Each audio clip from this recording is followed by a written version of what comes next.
busy now. If you have 2 minutes, maybe you could give the same speech you gave to the other finalists in the backstage, because he just arrived. Is it stolen?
Here, have $1. In fact, no, brother man, here, have $2. $2 means a snack for me, but it means a big deal to you. Be strong, serve God only. Know that if you do, beautiful heaven awaits. Esther pulled my rope for the first time. I saw a man with no clothes, no money, no plate, Mr. Win. That's his name. No one ever knew his name, cause he's an old one. Never thought. Attention everyone! The Startup World Cup competition is going to be starting on the main stage in just a few minutes. So it's time to finish eating your dinner and drink your last drop of coffee and come in and take your seat.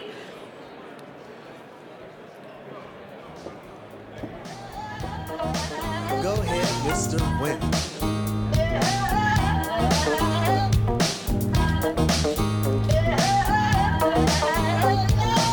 Mr. Wendell has freedom, a free that you and I think is dumb. Free to be without the worries of quick to this society, for Mr. Wendell's a bum. His only worries are sickness and an occasional harassment by the police in their chase. Uncivilized we call him, but I just saw him eat off the food we waste. Civilization, are we really civilized? Yes or no? Who are we to judge? When thousands of innocent men could be brutally enslaved or killed over a racist grudge. Mr. Wendell has tried to warn us about our ways, but we don't hear him talk. Is it his fault when we've gone too far and we got too far? Cause on him we've walked. Mr. Wendell, a man, a human in flesh, but not by law. I feed you dignity to stand with pride. Realize that all in all, you stand tall. Go ahead, Mr. Wendell.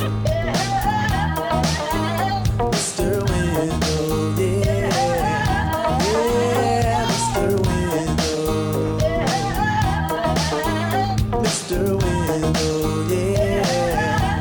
Lord.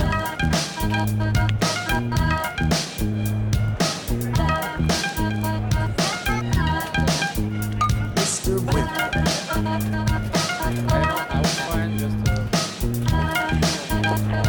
Everybody come and take your seat. The Startup World Cup is starting in 2 minutes. 2 minutes.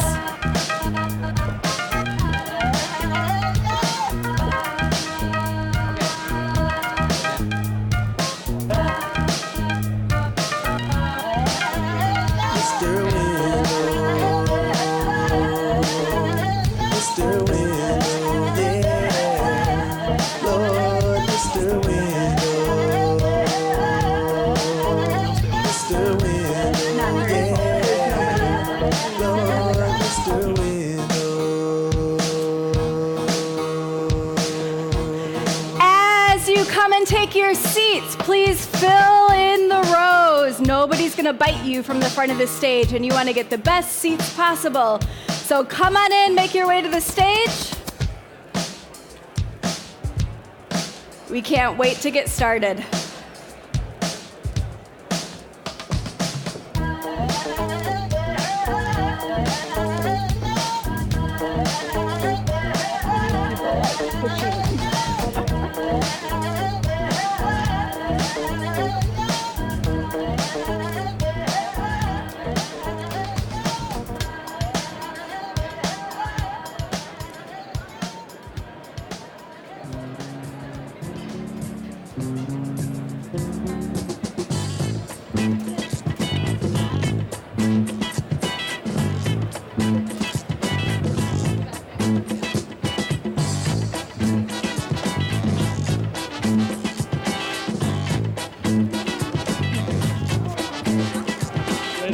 We need people to...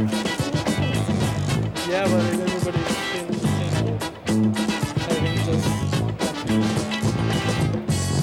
too many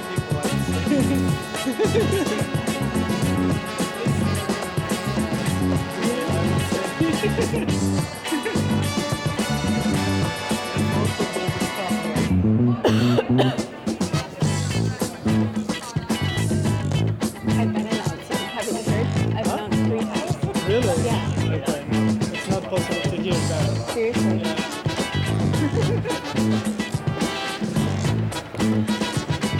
Everybody who's here for the Startup World Cup, come and take your seats. We're going to get started. When you come in, fill in all of the seats in the center and the sides before you head to the back. I see you back there. Okay, please finish your dinner so we can get started. Come and sit down.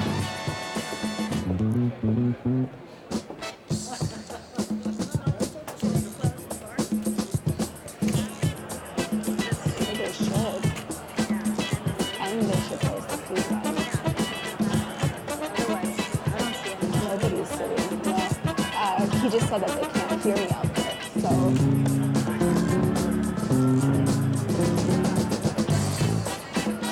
Hey, can they like close the bar and stop serving food so that people can sit down? Because we have to get started. I don't know where I'm not doing or anything, but. Saying that it's just more than 5 minutes. Oh, really? Yeah.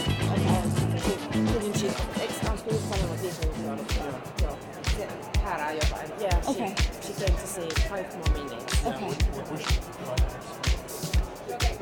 Should I do something?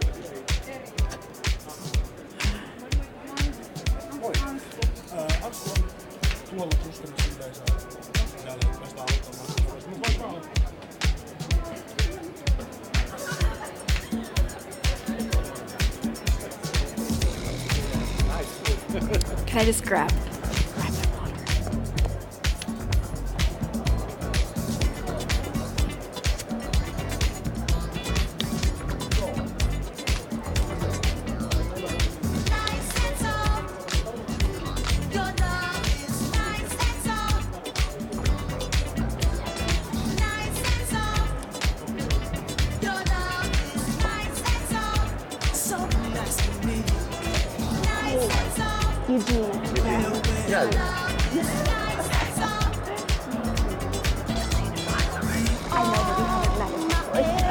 Is it Felix?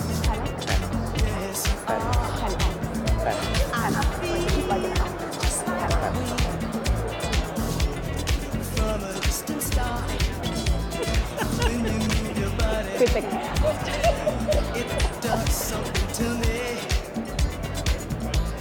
I can shake this feeling. I don't wanna be free. Boy, you know I love you so. I feel that you do too. We're starting. There's a little thing you do that turns me on, and I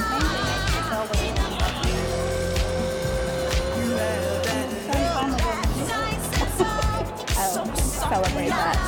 Woohoo! Looks like people are starting to come in and take their seats. Keep it up, keep it up. The more people sit down, the sooner we can start, and it's gonna be awesome.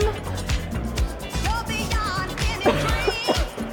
One woman can have no better imagination. You take the average love boat and make it seem just like a toy. The moves you make when you shake, how much can my heart take? I'm so glad I'm your pride and joy. Your husband here this year? You got me Is your husband here this year? what more can I say? We're just getting away. Everything's fine. Yeah. That's what we do.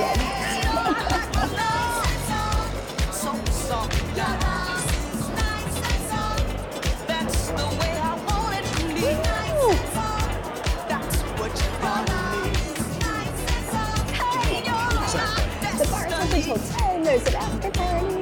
Should I tell them that right now?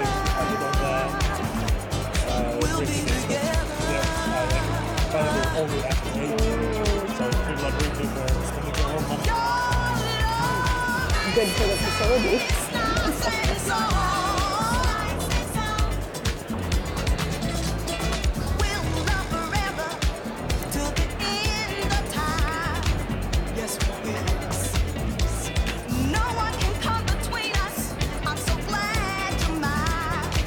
Yes, I am. Oh, I know everything about When I will. you knock me to my knees. You have such a shout. Without you, you're the one that I'm looking for. Hey, time brought us together. You were meant to be from there. From that day's journey, yes, we set the stage. Take your seats, everybody. The Startup World Cup is starting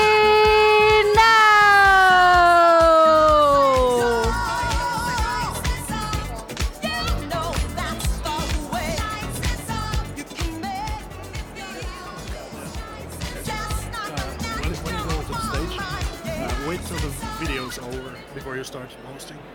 Okay. Okay. That's my only note. Okay. Thanks.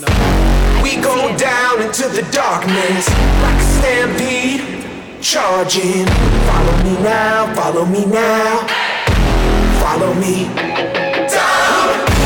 We descend into the madness like a wild thing, rabid. Follow me now, follow me now, follow me down. No more wandering this twisted ground. Forsake everything. Don't wait around. Don't you believe? If you want it, you can have it. Leave the rest, leave the habits. We go down into the darkness like a stampede, charging. Follow me now, follow me now, follow me down. We descend into the madness like a wild thing, rapid. Follow me now, follow me now, follow me down. What's inside my head? I've lost the sin. No one to forgive.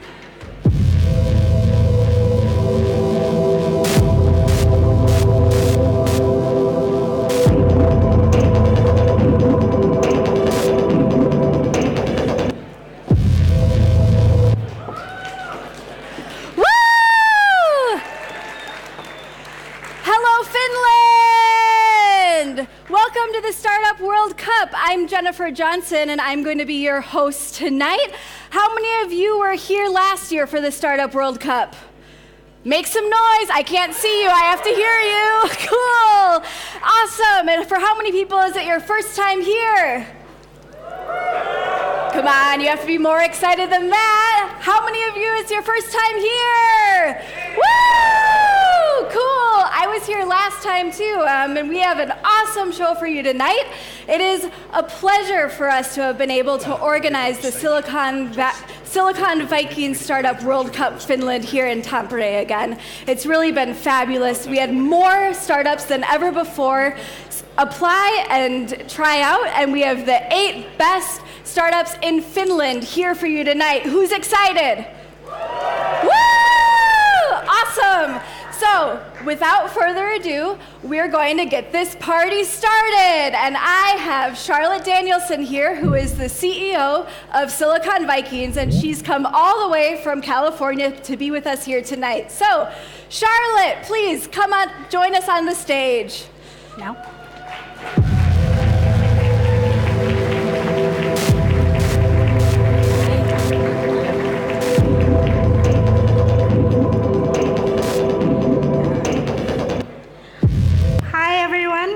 As mentioned, I'm Charlotte Danielson. I am the CEO of Silicon Vikings. For those of you who don't know us, we are a 45,000 plus network that connects Nordic and Baltic innovation with Silicon Valley and vice versa.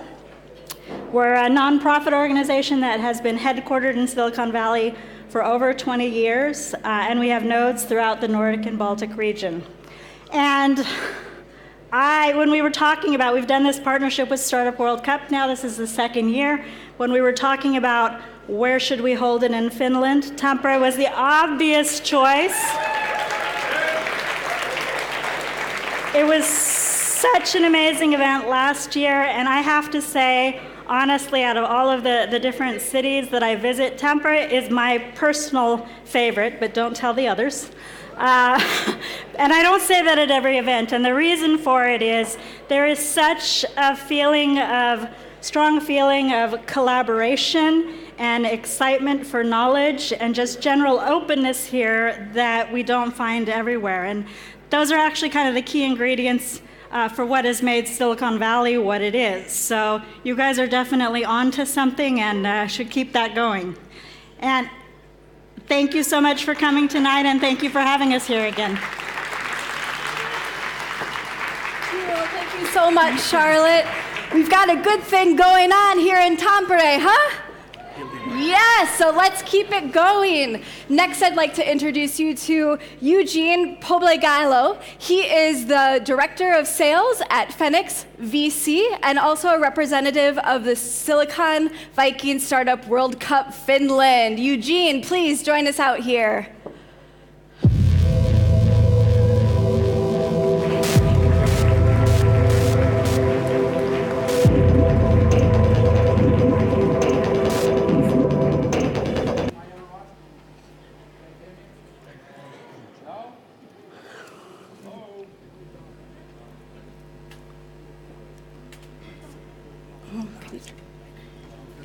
Oh, technical difficulties. There we go. I think you're good to go. Now it's on? Yay, great. So hi everyone. Welcome to the Startup World Cup 2019 regional competition here in Tampere. It's our second year running here. It's a really great crowd. I'm really enjoying to be here second year in a row. And can I ask you how many people were here last year? Can you raise your hands? Whoa. That's cool. Thank you, guys. Thank you for supporting the Startup World Cup community and network. So, the Startup World Cup is the global startup conference and competition where the best startup teams from around the globe are competing for the main prize of $1 million in investments.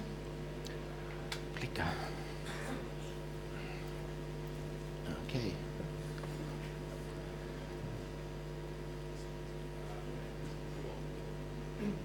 Right. So, my name is Eugene Poblegailo, and I'm an investment associate at Fenox VC, and I'm also a speaker for the Startup World Cup regional competitions around the globe. So in the next 10-15 minutes, I would like to share with you the ideas behind the Startup World Cup platform and its founding company, Fenox VC.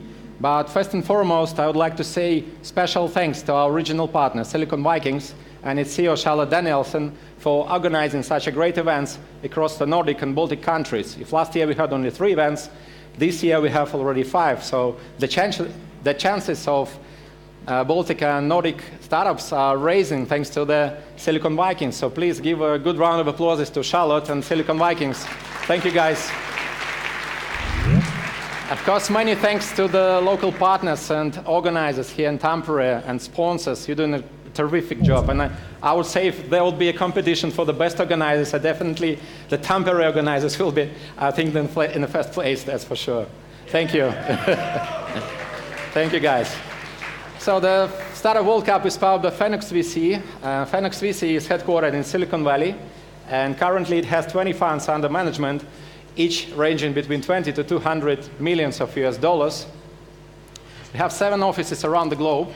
They're located in US, Japan, South Korea, Indonesia, Bangladesh, Singapore, and Belarus. So Fenox VC has been investing in highly diversified companies which are dealing with AR, VR, healthcare, IT, robotics, IoT, and other tech verticals. Here you can see a snapshot of our portfolio companies, and we have made more than 140 investments so far. Most of them have been made to the companies located in US, and about 40% went to the companies located in Southeast Asia and Japan. So the Startup World Cup is startup on itself. We have only 3 years running, but for this time we got really good traction. Over the course of 3 years, we made a huge leap in terms of number of startup applications, in terms of number of regional partners, in terms of media coverage, and total amount of winning prize. So last grand finale has generated about 1,500 live attendees, and 200 journalists were covering the event, and 28 top startups from around the world were competing for the main prize of $1 million US. The Startup World Cup Grand Finale consists of 2 days. It's a 2-day event. First day there are workshops and networking parties, and the second day is a conference and the actual competition.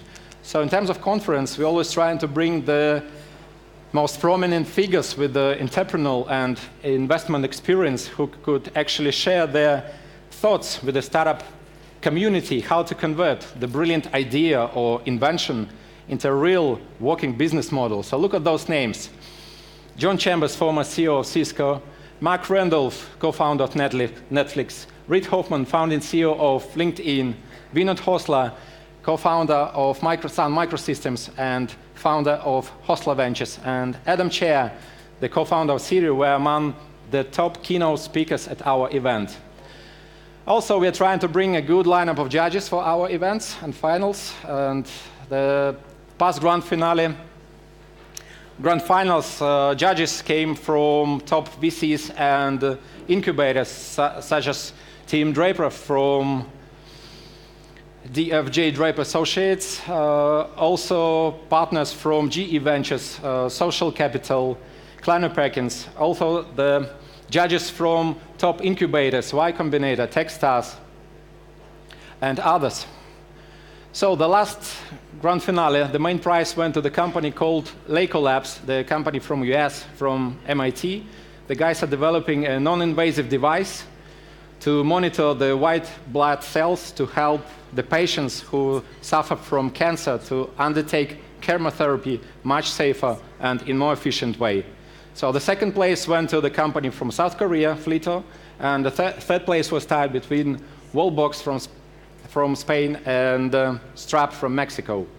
So for 2019 cycle, we have even greater ambition. We are aiming to reach 100 million people from startup ecosystem. With 100,000 live attendees during our regional competitions and of course grand finale. We opening 40+ regional competitions this year around the globe and in 40+ countries. So we started last year in Singapore in July, then we moved to Brazil, South Africa, Spain, Japan, Poland. We've been to India, Vietnam, Italy, Nigeria, Russia. Last week we had great events in Norway and Sweden, and here today we are in Finland. We still have 20 more events coming on in March and April. So we go to Denmark, Luxembourg, Nepal, Greece, Indonesia, China, South Korea, Ukraine, Philippines, and other countries. So another great initiative that I would like to announce here, that only this year, with the support of our regional partners from Czech Republic, we have another great event in Prague. So on 10th of April, there will be a European Championship final. It's going to be during the conference, which is called Startup World Cup Conference, and only startups from Europe, only the champions from Europe will have the chance to compete for another prize of $500,000 in investment. So it means you have two chances. You can win the European final and you still go to the grand finale in San Francisco. And it's not elimination round. All the startups, all the winners from Europe are still going and flying to San Francisco. And if you're interested, you can visit the website, the SWC Summit, to see there's going to be a great conference with some great speakers. And if you have a chance to go there, grab an opportunity to get a 25% discount with the code GOSWC. So I've mentioned 40 startups from around the world will be flying on 17th of May to the San Francisco to compete for the main prize. This year, the grand finale will be held at Masonic Auditorium, which is a great venue, massive venue in San Francisco with a capacity of a couple thousand of people. And as I mentioned before, the conference this year will not be different from other. We are currently in talks with some prominent figures, including Michelle Obama, the former First Lady, Jessica Alba, founder of Honest Company, Niklas Zennström, founder of Skype, Meg Whitman, former CEO of HP, Marissa Mayer, former CEO of Yahoo, and Sheryl Sandberg, CEO of Facebook, will be among the keynote speakers at our conference. Right, so another selling point, if you'd like to be in the heart of a startup live in May this year, please make it to the San Francisco on 17th of May. Here's the opportunity to grab a discount of 20% for general admission tickets, where you can just pop into the website, Startup World Cup, and get a promo code SWC Finland. The code is valid until the end of the March. Another great announcement for investors, if there are any here in the auditorium, due to many inquiries from passionate investors around the globe to co-invest in the best startups from the Startup World Cup competition, we have launched our new fund. It's called Startup World Cup Fund. So the minimum requirement to enter is about $250,000, and we'll be investing in the next 10 years to the champion, and another 4 or 5 prizes investment will be going to the top startups from this competition. So I'm really excited to be here, witnessing and participating in the process of selecting the best startup team from Finland, who will go to San Francisco, which will go to Prague, and will compete for $500,000 in Prague and $1 million of investment in San Francisco. So I'd like you just to watch the small trailer about the Startup World Cup 2019, what it's going to be about. Sound, guys. Can you put sound on?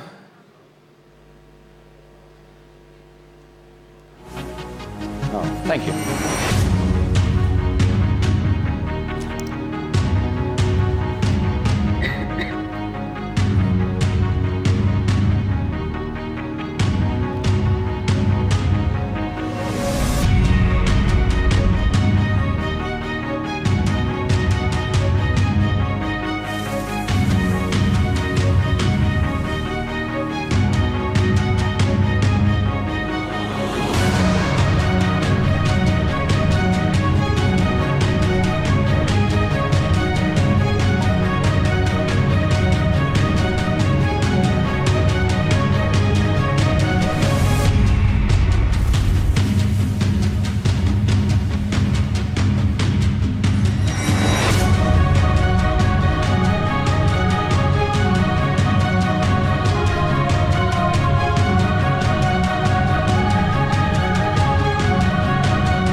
Okay, great. Wish everyone to enjoy the show tonight. And good luck to all startups, and may the best startup win tonight. So thank you very much. Have a nice evening.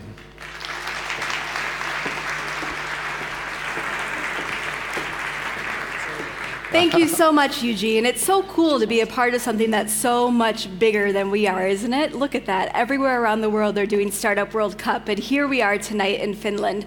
We're going to take it a little bit local for a second, and we have the honor of having Teppo Rantanen from the city of Tampere joining us to give some welcome words from Tampere. Teppo, please join me on the stage.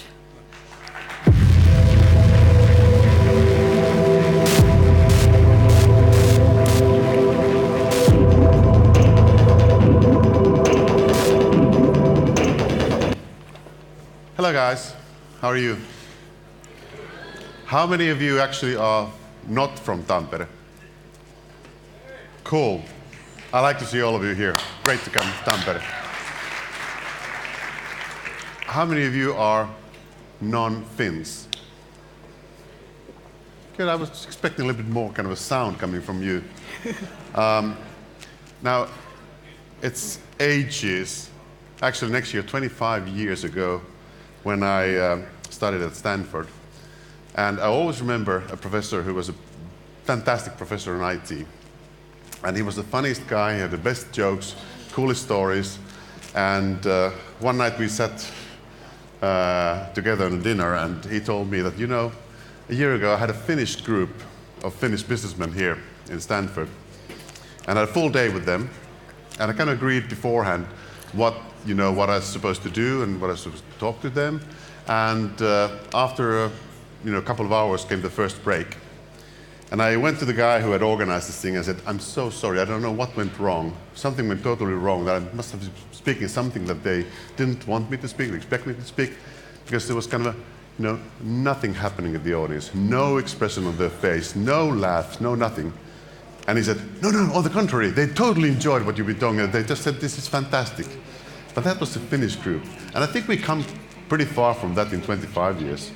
Now, many of you were not even born then. And this generation today should be seen more like non-Finns. And that should be something we kind of anticipate in the startup community to see as well. So, make yourself non-Finns today and show a little bit of, things going like, this is fun, this is cool, this is great. Because we are in a great city. What's happening in Tampere today is enormous things moving forward with a fast pace. I was here last year talking about the things that we are working on right now, and there's a lot of stuff that has been moving in a really, really good direction. Now, the one thing you must have heard about is that we are actually getting the train within an hour from Helsinki here, and that will be true in 10 years' time. So connectivity will be different. We have a lot of things happening in the city, a lot of investments, a lot of new bus, a lot of things happening right now. One of the coolest things happening right now is that just about 250 meters from here, we are opening a startup house in August. August 2019, Tampere will host a startup house.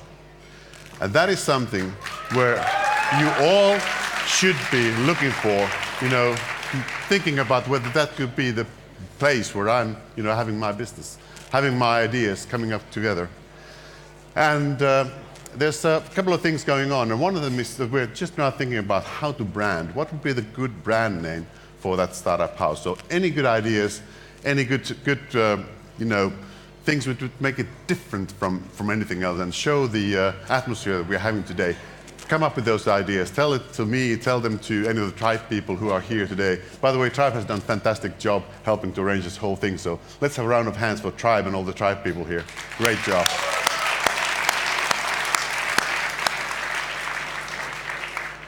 This event is a good example of something that we can come up with and where we can bring the community together. Now, the startup house will actually bring the community together also physically in one place, but also create a virtual community within the Tampere and Tampere region, making sure that we have the best to offer to promising startups in different areas, in different spaces. One of the things I can just mention to you, because the house that we are going to actually used to be a school.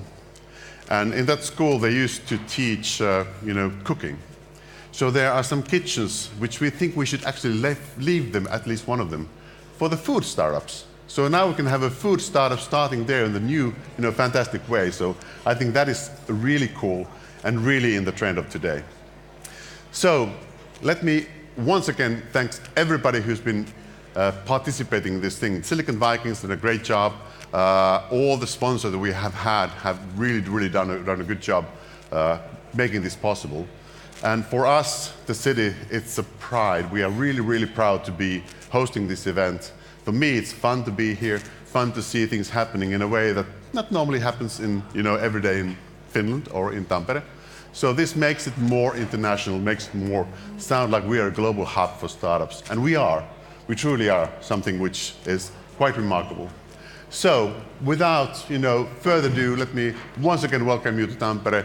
Hope you enjoy the evening. Hope you had a really good job in doing your pitches here, and really wishing well for all the startups here tonight. Thank you and welcome back to Tampere.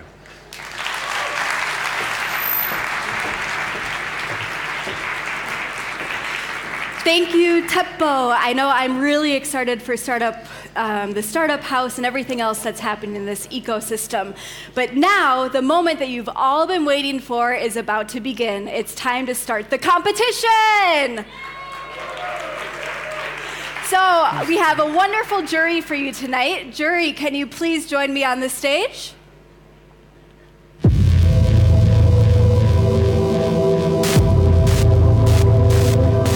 Yeah, give them a hand.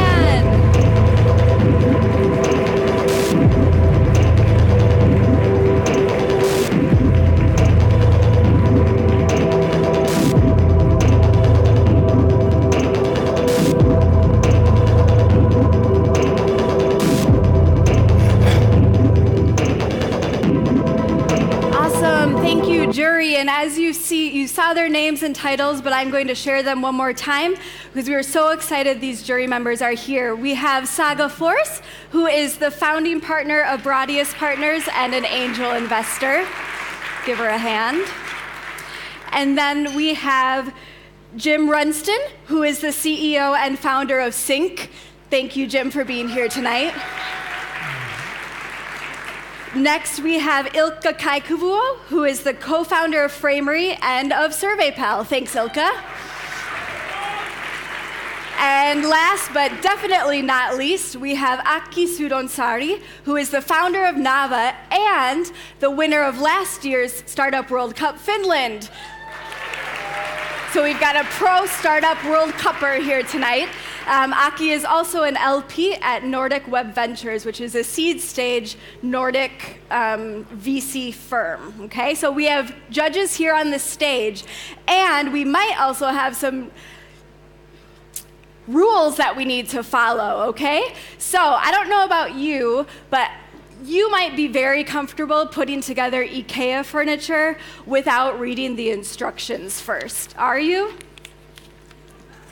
I'm not. It's a mess. If I put together IKEA furniture without reading the instructions, who knows what's left over? So we're going to go through the rules here so that we don't have an extra, piece of wood and screw hanging out on the stage after the startup competition, okay? Each startup will have 3 minutes to pitch, okay? They get 3 minutes, and that is all. They will begin pitching when I say 3, 2, 1, pitch. Then their timer will begin. I have a bell, and it's a very old-fashioned bell, and I'll have it on the side of the stage. And when I ring that bell, they will stop. It doesn't matter if they're in the middle of a sentence, in the middle of a breath, in the middle of a word. That is when the pitch is finished. Okay, and after that, we'll have 4 minutes of question and answer time with our wonderful jury. And we'll just spend that 4 minutes, and as soon as that's up, that's all, and we will move on to the next contestant.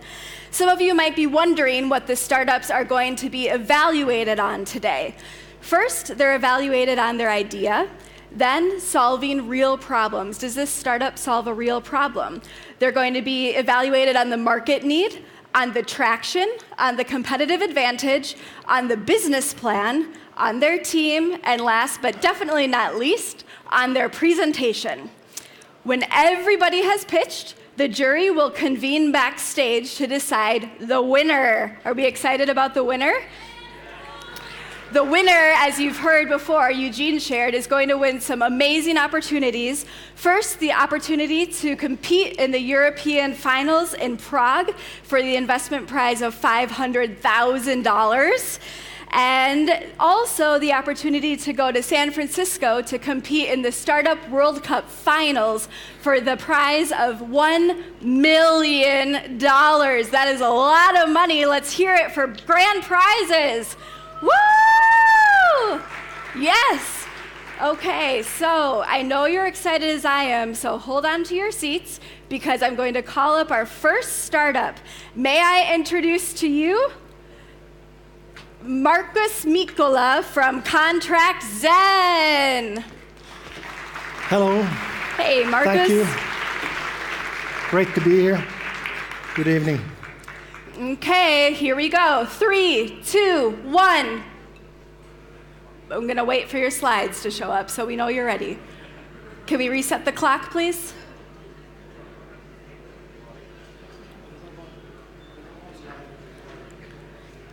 Thank you. Yep. Should we do a dance while we're waiting? Yep. Yeah. Not that one. May I pick the one? Yeah. Whichever one looks the best to you, you can present that. I don't know that one. Not that one.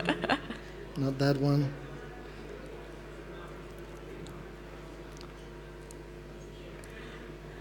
Great looking startups anyway.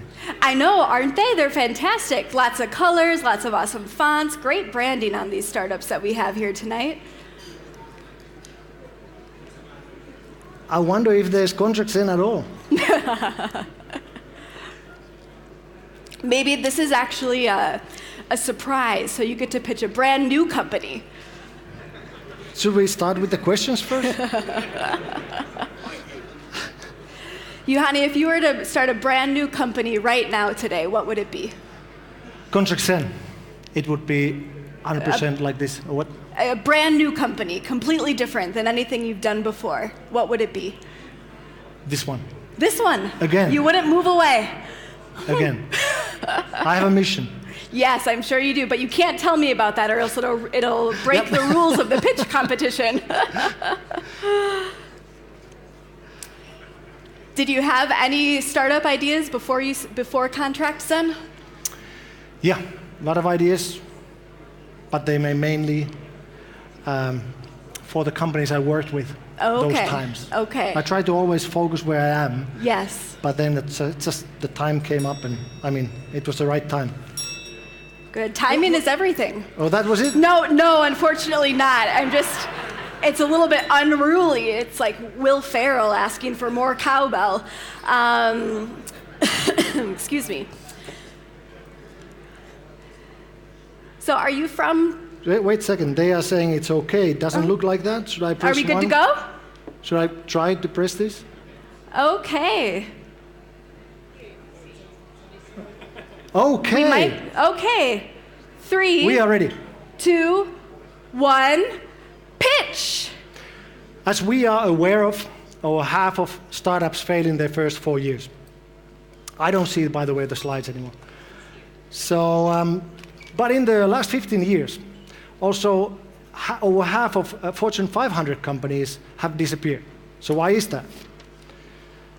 The fierce global competition, the speed of business, regulation, all create tremendous pressure on our companies. I have to check there.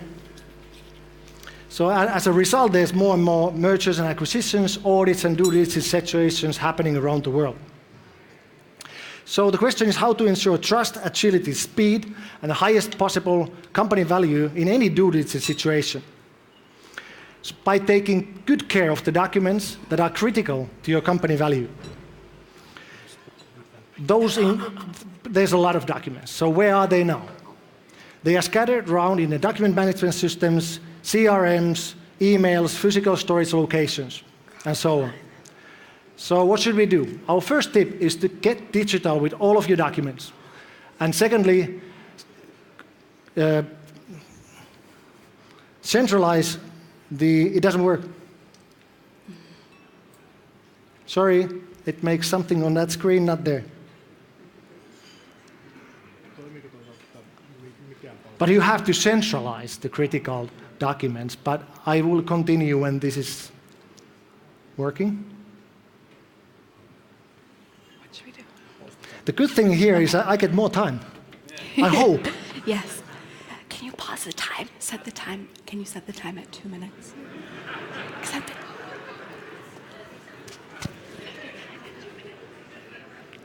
Not yet.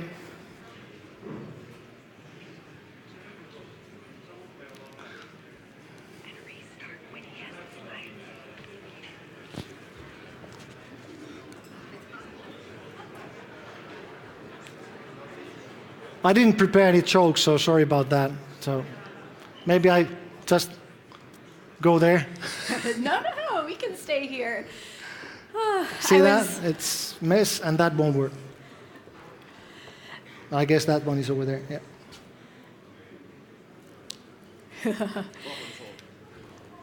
Juhani. But it doesn't work. Sorry. Okay, but still, if it doesn't work, you need that one. Yeah, okay. Yeah, thank you. Are you good to continue? While that moves. That's the problem. I keep pressing this, it doesn't move. Okay. You get that? Sorry, did you get the problem? Okay. There's a timeout. I know the signal. Yeah. Timeout, a little bit of chatter. Did you always know that you wanted to work in a startup?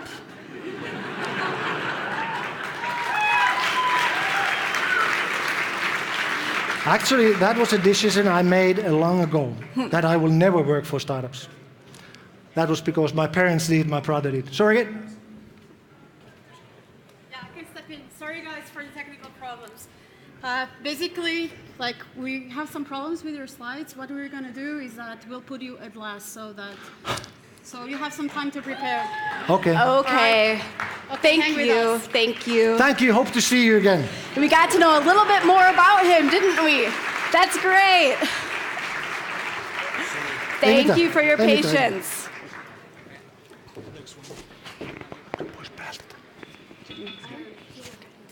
Okay, so we're going to move on to our next awesome startup competing here today. May we welcome heartily to the stage Antti Korjalainen from RoboCore Tech. Antti, join us up here.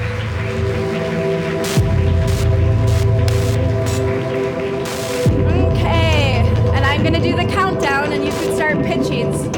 Okay. Once you're ready to go. Hopefully the technology works now. Yep, fingers crossed. Yes. 3, 2, 1, pitch. Okay. Have you realized that the world actually runs on manual information processing? Just think how many people spend their working days inserting information into various systems, sending email, copy-pasting data, and so on. This is actually new forms of manual labor that has been brought on by digitalization.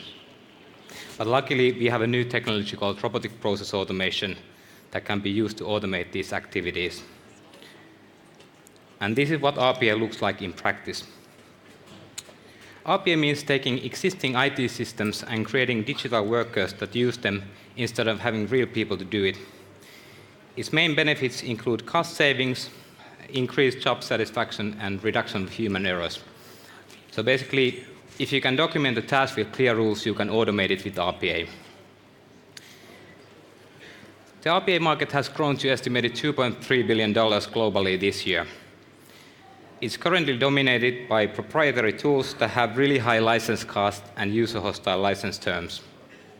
And this is why the use of RPA is currently limited to only the biggest corporations in the world.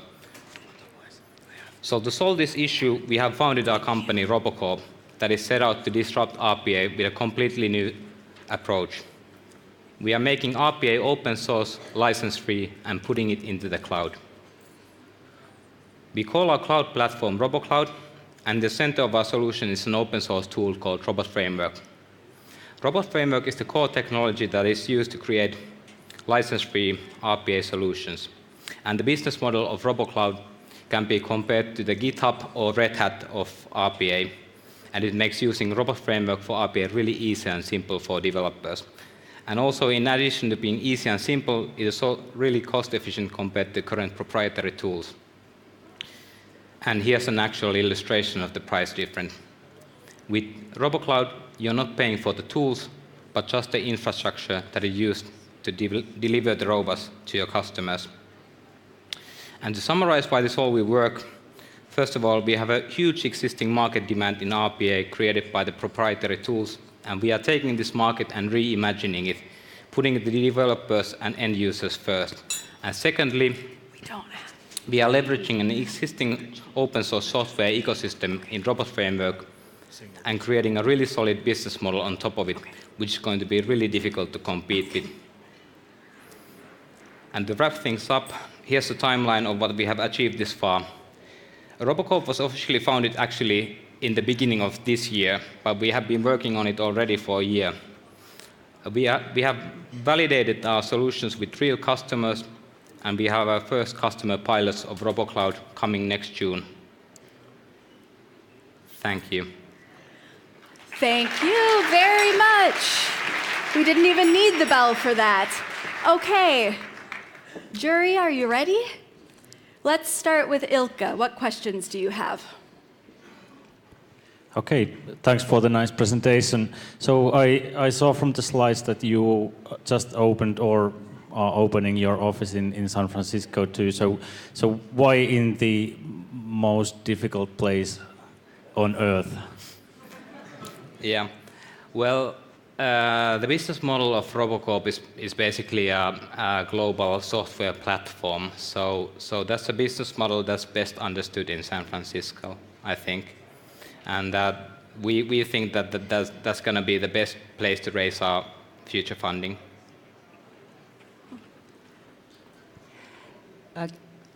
Welcome, first of all, very Thanks. Interesting. But could you, I didn't quite catch the business model. Could you explain it a little bit more in detail? So there's an existing market for RPA already that's well defined, and it's growing really fast. It's going to be doubling, actually, estimated in the next 3 years, reaching over 4 billion. And we are the first company that's going to introduce an open source ecosystem model to that market. And we have the core technology that's open, and that's a good technology to create these software robots, or digital workers, as we say. And we are introducing a platform that can be used to easily put them into actual use. So the open source core technology itself isn't worth that much if you can't get it to your customers. And RoboCorp's solution will enable that. I was also thinking about the pricing and the dollars or euros. What is the model for customers to pay? We have cloud subscriptions, so you basically sign up a new account for your organization with a credit card. It's a self-service model. Our distributors are going to be consulting companies around the world, and they're going to create the solutions for their customers. So we are just selling the technology platform, and anyone, anywhere can sign up for it. And then the actual implementations are going to be done by our distributors.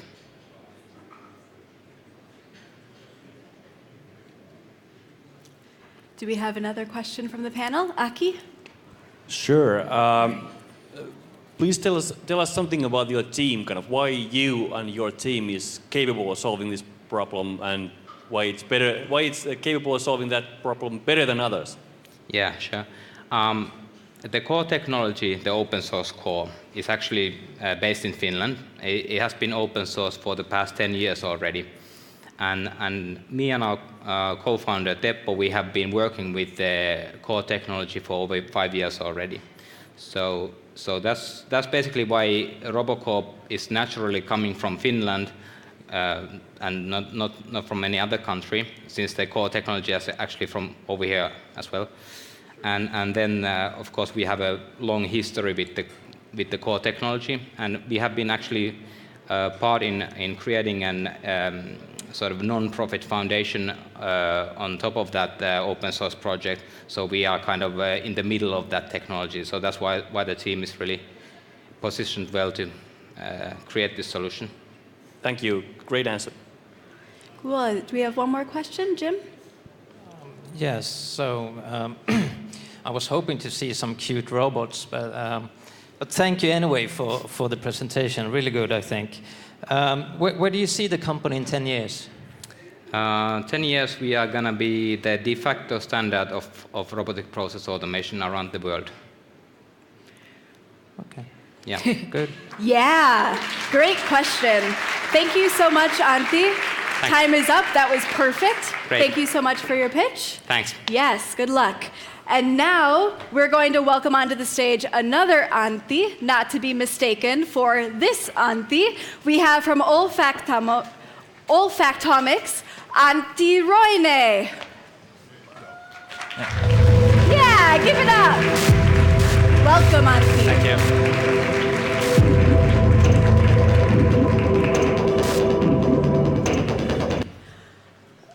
All right, so we're going to get started in 3, 2, 1, pitch! Okay, ladies and gentlemen, my name is Antti Roine. I'm a surgeon by background. I became a physician because I wanted to help people, and Olfactomics has a lot to do with that. Our goal is to save 200,000 patients and 1 billion euros in healthcare costs every year. At some point, I realized in my clinical career that I could never save so many patients, so I decided to do something else. I practiced as a surgeon, and the key problem for a surgeon is that you never really know where the cancerous tumor ends and where the healthy tissue begins. And you really have no good tools to see that. We are aiming to change that thing. You see a case for breast cancer. In current practice, every 5th patient with breast cancer gets reoperated because some tumor is left into the breast because it cannot be detected during the surgery. Of course, this can be avoided by removing the whole breast, but that is not the case today. You can see some numbers. It's a €1 billion issue in the world. Our solution aims to bring us to the sort of one-stop surgery.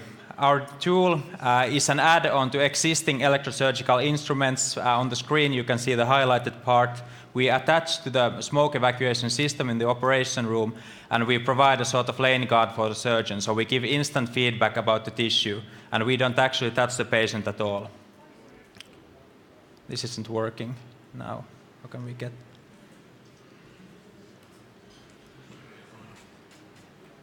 The slides aren't moving.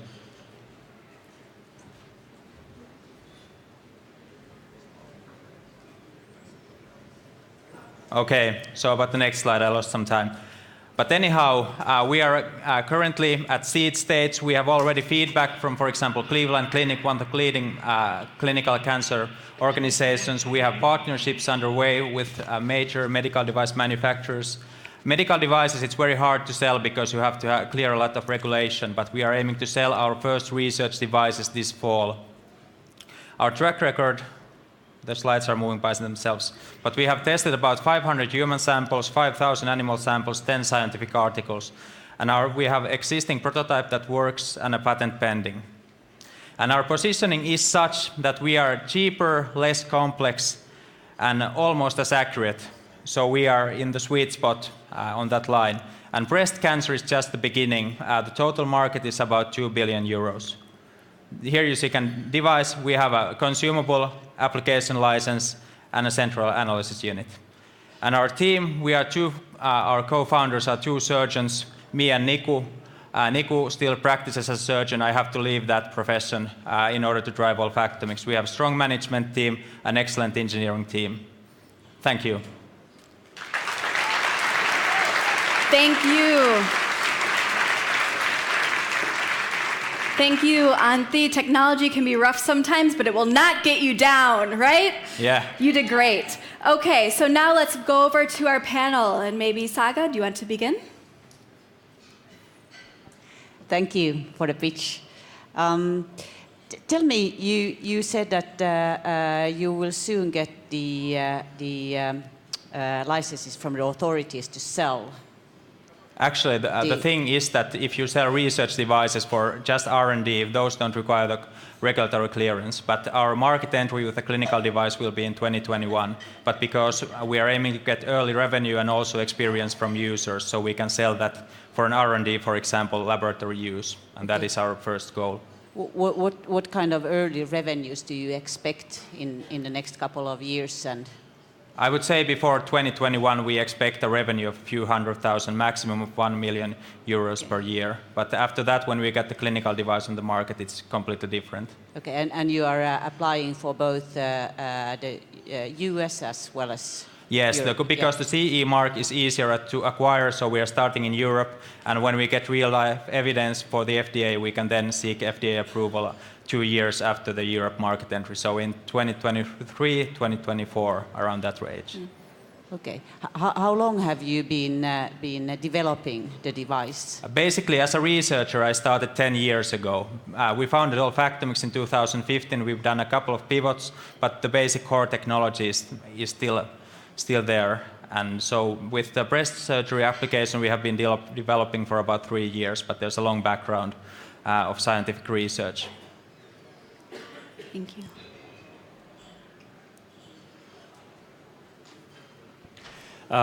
Thanks, the 1 billion euros yearly saved. It's a great number. I like that. What's the what are the next steps for the monetization of the product? Okay, we are finishing raising our sort of seed round. We had for medtech companies, the pre-seed was about 1 million, and then we are aiming for about 3 to 5 million. And our Series A will be in 2 years, which will be in range of 10 million, which will be to drive sales in Europe, and then maybe 20 to 30 million for US sales. So it's sort of big money that we're needing to drive the device to market. Who's next? Well, yeah.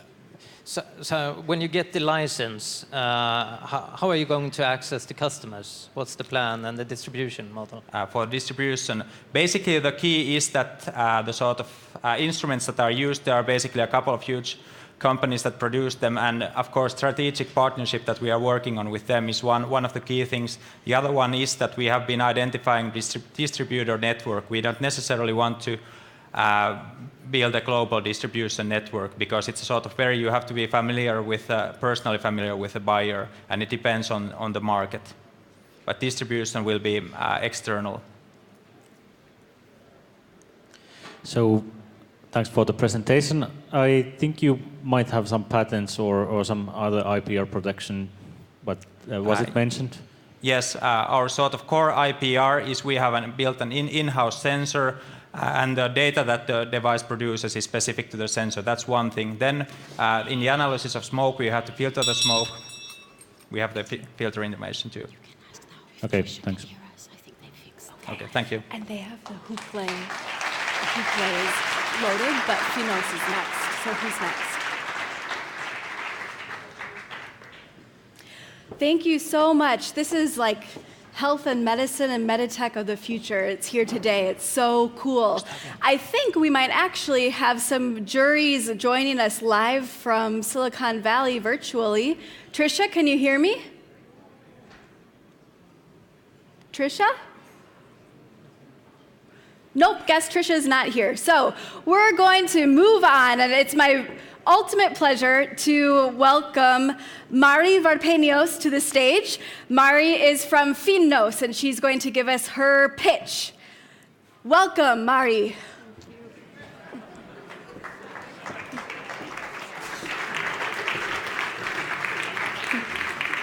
Okay, and we are ready to go in 3, 2, 1, pitch! Hello, my name is Mari Varpenius, and this is Finnish. Log sorting is the most critical part in sawmilling process. There are two problems. The first one is scanning accuracy. Existing solutions do not reach the full potential of today's technology, on the sawmill's expense. The second problem is the quality. Today, a human operator gives quality for each log by looking at it through a window from few meters away. Repeatability is more or less like a coin flip, again on the sawmill's expense. We bring the solution, Finnish Fusion Machine Vision System. With combined X-ray and laser technologies, we can see the true shape under the bark, which allows the sawmill to save remarkable amounts of raw material.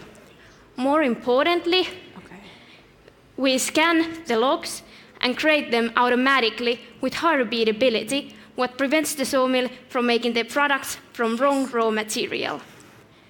This is the flagship product, which is selected by the biggest sawmill groups in Finland. Behind the scanner is a team of over 30 people.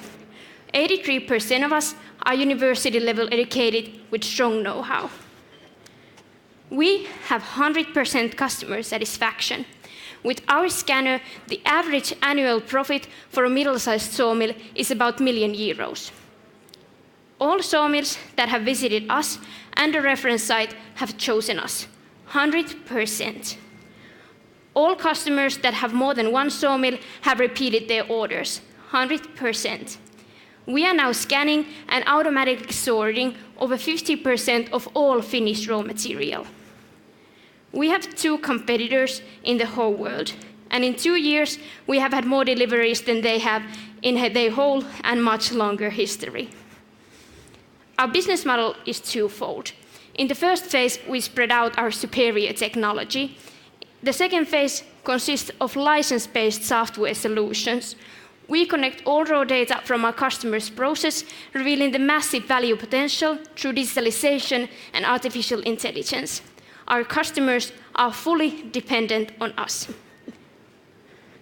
At the beginning, our focus was on Scandinavian market, but now we are going more and more international.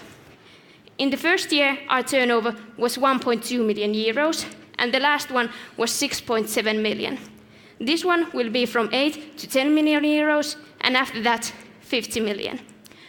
Our technology can be directly applied to multiple fields of industries. We have activity in 17 countries, on 7 fields of industries, on 6 continents, which is covered by a network of total 300 salespeople. Finnish, the forerunner. Thank you. Give her a hand. Thank you, Mari. And we're going to start with a question from our panel on this stage. Jim. Yes, so thank you. Lovely presentation, very colorful. I was just thinking, this big machine, how have you protected it? I guess it can be quite easily taken apart and rebuilt by someone else.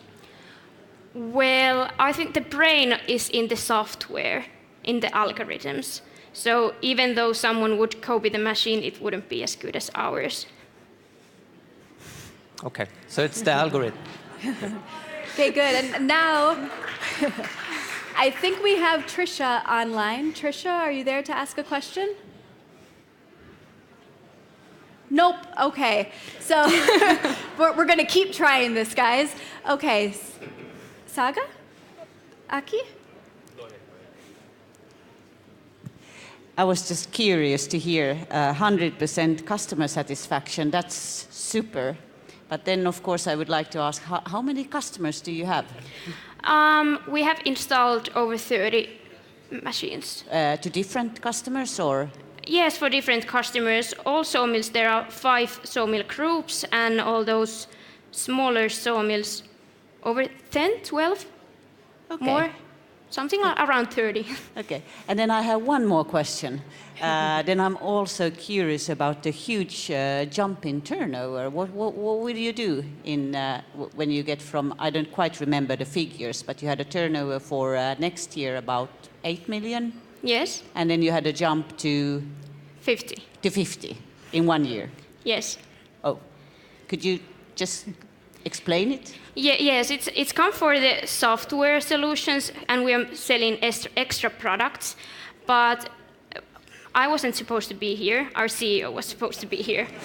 And he's not here because he's in Thailand establishing a factory for us, so we can produce even more products. So that is why we will raise our turnover on behalf of that. Thank you. Aki. Thanks. Forest tech startup, only in Finland moment here, which is great. In your opinion, how big can this be? Like any companies? Well, really big, because the sawmill industry is big, but we have conversation on 7 fields of industries. We already have installed in plywood and tile food factories. So many billions, all in all. Any companies you can compare with that we know? Is it as big as Framery or? So no. Well. Okay. Time will show us.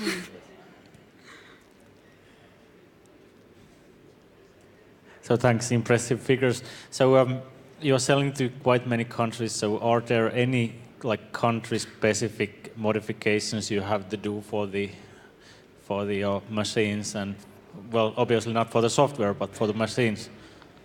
To the machines, no. But like in Sweden, the semi-automatic grading was accepted by the authorities. So there's all kinds of things we need to do in every country, but we are taking smaller steps, and with cooperatives from different markets, then it's easier to access them and know all the rules what we need to know before going there.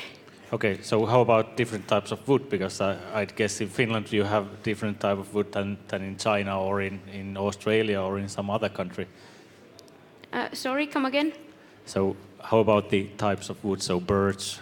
Oh yes, grows yes. Here and. Yes, we now are with the best in pine and spruce, but we need to do research for all kinds of woods. Good, good. Perfect timing. Time is up for questions. Thank you very much, Mari and the jury. Yes.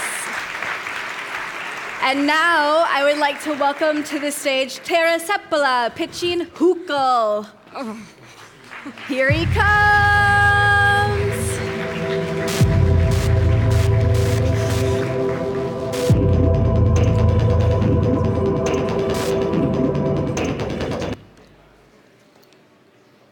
Okay, are you ready? In 3, 2, 1, pitch!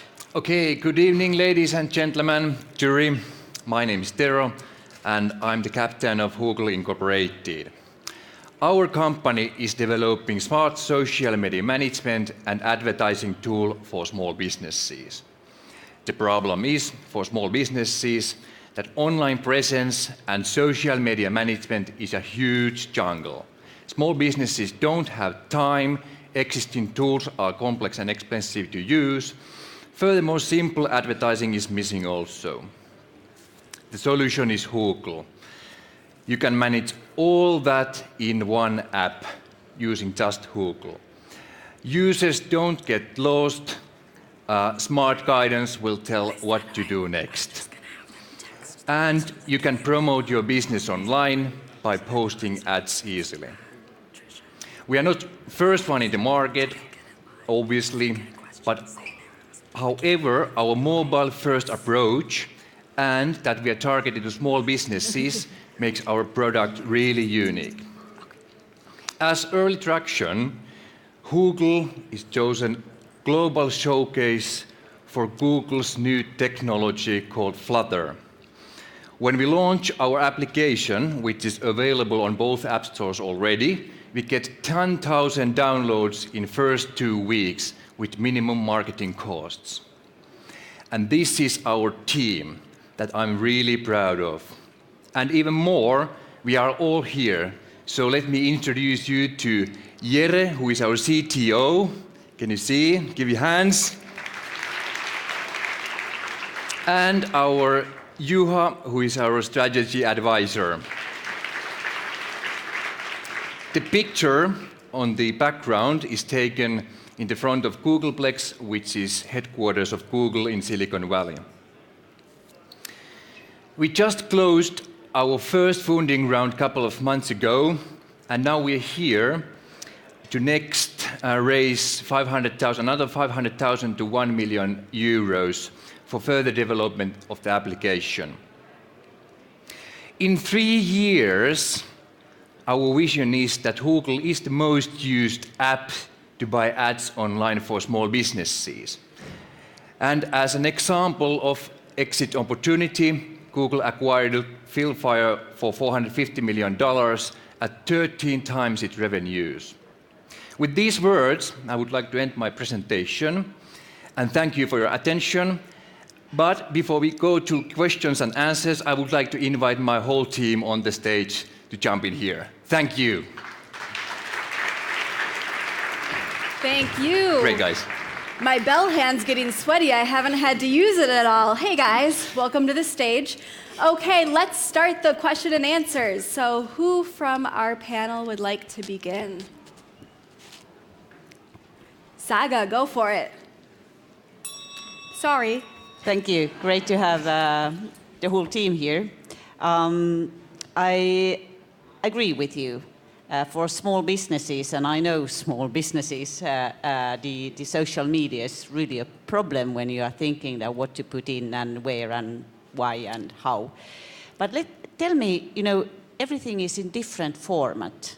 You look at Facebook or LinkedIn or Twitter or whatever. So how does it work in Google? Well, that's part of the problem, that everything is in different format, and then the small businesses kind of have to learn all these different formats. But they have certain things in common. So you have certain engagement in all of them. You want to post content to all of them and so on. And we simplify all that. So basically, for example, with Google, you can use a single post, and then it formats it to all the different channels. So you can post just one post, and it goes to all channels. And similarly, you can follow the user engagement from all the different channels using a consistent format. Does it have any kind of AI or whatever learning, so it understands that it can pick out the keywords and rewrite it for Twitter? Yes, that's what our patent is about, the AI, which takes data from the user's social media activity and then sort of the engagement that it generates, and then suggests based on that sort of the next moves to improve their goals in terms of social media engagement. Great. Thank you. Thank you. I have a question from our jury member who is in Silicon Valley. We can't see her, but she can hear us. So she asks, thank you, Tricia, for your question. She says, Instagram is very strict on integration, only Facebook allows for it, and that's because they own Instagram. How will you integrate with Google products, such as YouTube, etc.?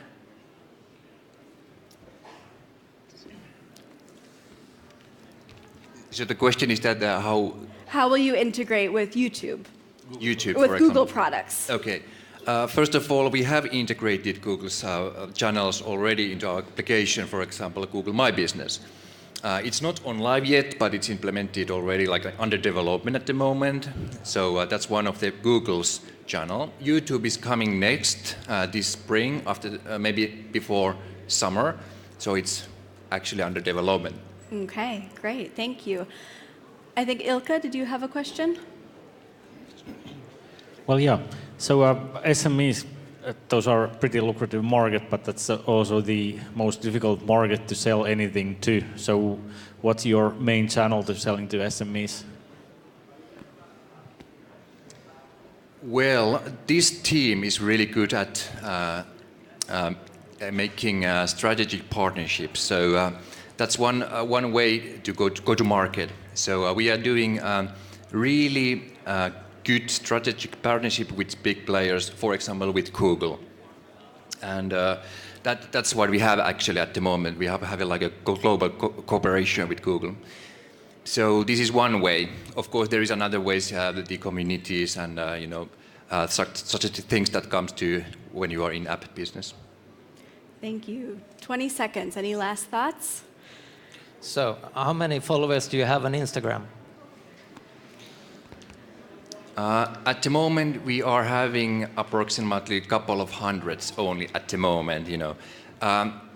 What comes to Instagram also, we have not implemented that channel into our application yet, but it's coming too.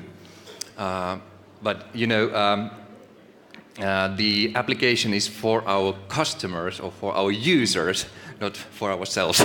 Perfect. Thank you. Thank you so much. Love to see the team effort. Thank you for your questions. Thanks, guys.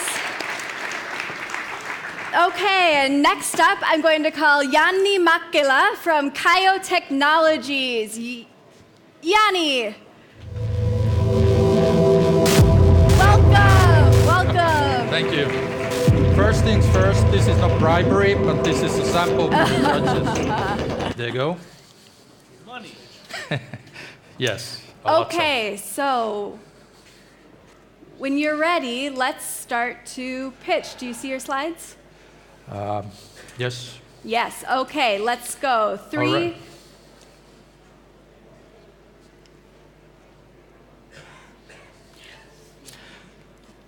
All right. Oh. All right. I go. Okay, we're ready to go. Let's start in 3, 2, 1, pitch! Hello, my name is Jan Mäkelä. I'm the head of sales and marketing at Kayo Technologies. Kayo Technologies is headquartered in Kempele, Oulu region.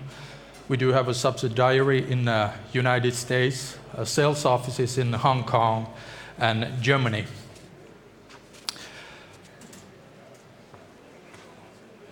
Let's see for the video to end.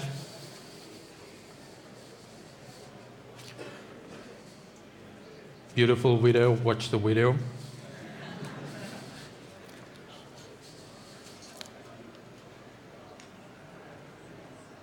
All right. Also, I want to add, we had launched our products year 2015, and currently we have sold up to 195 systems to 23 countries to global market leaders. The video, please. Laser marking sample, how cool is that? We strongly believe that there is a growing need for smart marking solutions. Product customization is a huge megatrend that we can see all the time. Counterfeiting costs billions every year, and also losing traceability in the industry could cost up to 1 million euros per hour. And we can help to fix those problems. Our patented method enables us to control the laser beam in totally new way. And up to date, we have managed to verify the technology for over 4,000 materials. We have created a beautiful set of laser marking solutions, being software for design, operation, standalone Vega solutions, integratable solutions for mass production. As a proof of concept, we have managed to get on board companies like Kone, SSAB, Fiskars, to name some. And they are using our technology in their core applications. Our typical payback time is less than 8 months when using our solution in client applications. We are strictly looking at the global marking market, which is a 5.4 billion market this year. And our main verticals are metal industry, cable, wire harness, contract manufacturing, and products. Sales strategy, we're going to scale up our growth through direct sales and partner sales, value-added resellers. Our mission, vision and growth strategy is clear. We're going to be a global component and software provider within 5 years of time. Our revenue target is 100 million euros by 2023, and our existing customer base will enable us to do that. Thank you. Thank you very much. Thank you, Jani. Okay, so let's go to our panel here. What kind of questions do you have for us today? Thank you. Strong numbers over there. What's the core of the technology? So if you kind of, what's the core of the technology? So if you strip everything off, what's left? Yes. As we know, there are a lot of different kind of marking methods and technologies out there. But our secret sauce, that's basically in the software production combined with our own electronics development. And that is why we can steer the laser beam in different ways, enabling color markings, as you can see in the sample, that no one else can do with lasers. So it's a combination of software and hardware? Exactly. Okay, thank you. Okay, next, Saga. Okay, I have to go into the financials again, but you're welcome. You mentioned, first of all, what was your turnover last year? Last year, turnover rate was around 2.5 million euros, and actual sales around a bit under 4 million euros. And we ended up closing deals towards the end of the year, so we are invoicing and shipping them during this year. Okay, but basically 2.5. Okay, but then I saw a figure for this year of 27 millions. What was that? Pardon? Or was it the order stock? There was a figure for 2019 or 2019. 2019, our target turnover will be somewhere around 4 to 6 million euros. Okay, all right. And the actual sales will be somewhere in between 6 to 9 million euros. And we are in a stage where we have done a lot of pilots, but now we are scaling up the pilots to production. And that will scale up our deal sizes significantly. Okay, and then my last question is, what is the investment need? What do you need to do the final stage? Very good question. And basically, our company is in a good shape. We are doing well financially at the moment, and basically all the growth elements are in place. We had made the initial investments to the company, set up the technology, products, production, all the staff, so all the things are at its place. But what we want to do, because the momentum is important, is that we want to speed up our internationalization process. So meaning we are looking for money for even press harder the pedal in the means of sales and marketing. 3 to 5 million euros. Jim. Thank you. There was a lot of information in that Yeah, presentation. I agree. But one thing I picked up was that you said that counterfeit goods is a real problem, and you can fix that. But I wasn't really sure, Yeah, how. that means basically, as Fiskars example, the client case of Fiskars, we have basically they are doing the markings on their products, unique markings per product, and you can register your products to the cloud. And once you do that, you will get the warranty for eggs, for example, 30 years of time. So every people can register their real brand. Okay, products. so you can differentiate. Exactly. Thank you. So a really quick one. So now you are selling the gadgets and the software. So are you planning or already doing a spare part / maintenance business? Actually, that's a good question. A lot of people ask us about that. But the thing is, it's very much maintenance free. There isn't that many components we need to change. So basically, our solution is up and running for 11 years, 24/7, 365. So it's basically maintenance free, and that is one of our core benefits. Awesome. Maintenance free. Remember that, folks. Thank you so much, Thank you. Janni, for Thank your you. pitch and for your conversation. We're so happy to have you Thank here. you. Thank you. And now, give him a hand. Just gonna get my sample. Oh, yes. And now we're going to welcome on stage from Runtech, Tomi Oijala. Join us up here on stage, Tomi.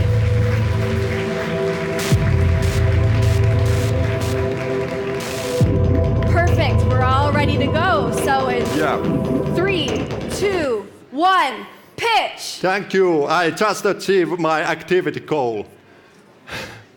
But the physical exercises makes good for body, mind, and brains. New brain cells even created. And somebody even enjoys of that physical exercising. But the bad thing is that very many people actually who exercise get overuse injuries, and they struggle with those injuries, get lower motivation, and they need to break their exercising and training. We think in Trantec that every recreational runner deserves own coach that can collect information or can learn your activity and also can listen to your feedback, get your feedback, and based on that, give you right instructions how to exercise and how to prevent injuries. We are developing solutions for sensor solutions that check the biomechanical things from your running. So they tell how you are running. And we have done a couple of generations already of these devices. And now we are putting more effort to applications and services for the recreational runners who are our target goal. And this kind of automated codes can be data-driven and it can be affordable because it's scalable and can give you instructions without a human coach. So low price. As a company, we get revenues from these devices and software we are developing to this one. And that is also licensed to other brands. And this coaching solution will be the next thing in our roadmap. And that will happen next year. And we are looking for opportunities in China market. We have already traction in many areas. We have sold devices. We have made partnerships with Versunto and Complas. And we have a committed team to implement this. And we are now looking for next funding round or next funding seed smart seat equity, and some talents. Thank you. Okay, time's up. That was a weak bell. But thank you so much, Tomi. And do we have questions? I'm on this side. Thank you. Do we have questions from the panel? We can start now. Yes, thank you. Well, as a lawyer, I just love this. You know, it's sensors attached to humans that tracks information. Sorry, I can't really hear. I have a technology and I'm almost deaf, but... Okay, sorry. I was saying there's a lot of information coming from those sensors. How much? Sorry. What? Sorry. The information coming from the sensors. Exactly, and you're looking to expand to the Chinese market. What do you do with all the information? How do you protect information? This is sort of, you know, very personal information. I'm thinking about privacy. How do you protect the data you collect? Sorry. Miten suojataan sitä dataa, mitä kerätään? Miten suojataan dataa, mitä kerätään?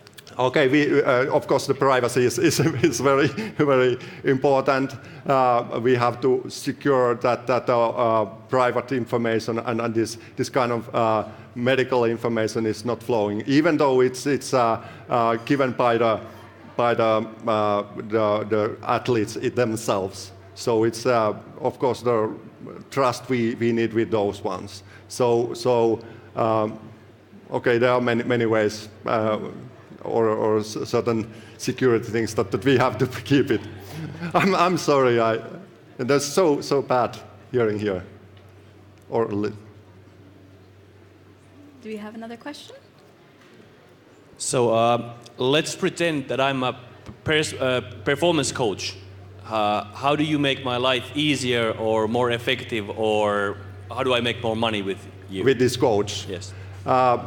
So actually, mainly the key thing is that you can really project your training with this coach. So coach is more or less giving you hints how you should run or train, and also of course this prevention side, it's most likely lets you rest more and keep you in a good mind and not so that you don't panic so much about the training. So it's important that you don't train too much.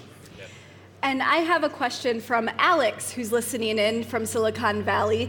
Can you please discuss the competitive landscape? So talk about your competitors and how you fit in. Yes, there has been a lot of competitors, also from USA, for example, Lumo Bodytech, that they have got a lot of equity, and also around also from Europe. So we see that, okay, we have survived this phase, and we have a good opportunity to target just the recreational runners. Other companies have now gone to other segments, and now with the Suunto and having their solution here, we can market our solution directly to those right athletes, and we are getting traction through that. Thank you. A quick last question from anyone? Saga? Yes, I was wondering, you mentioned pain that a runner, or it can know if you are having or getting an injury.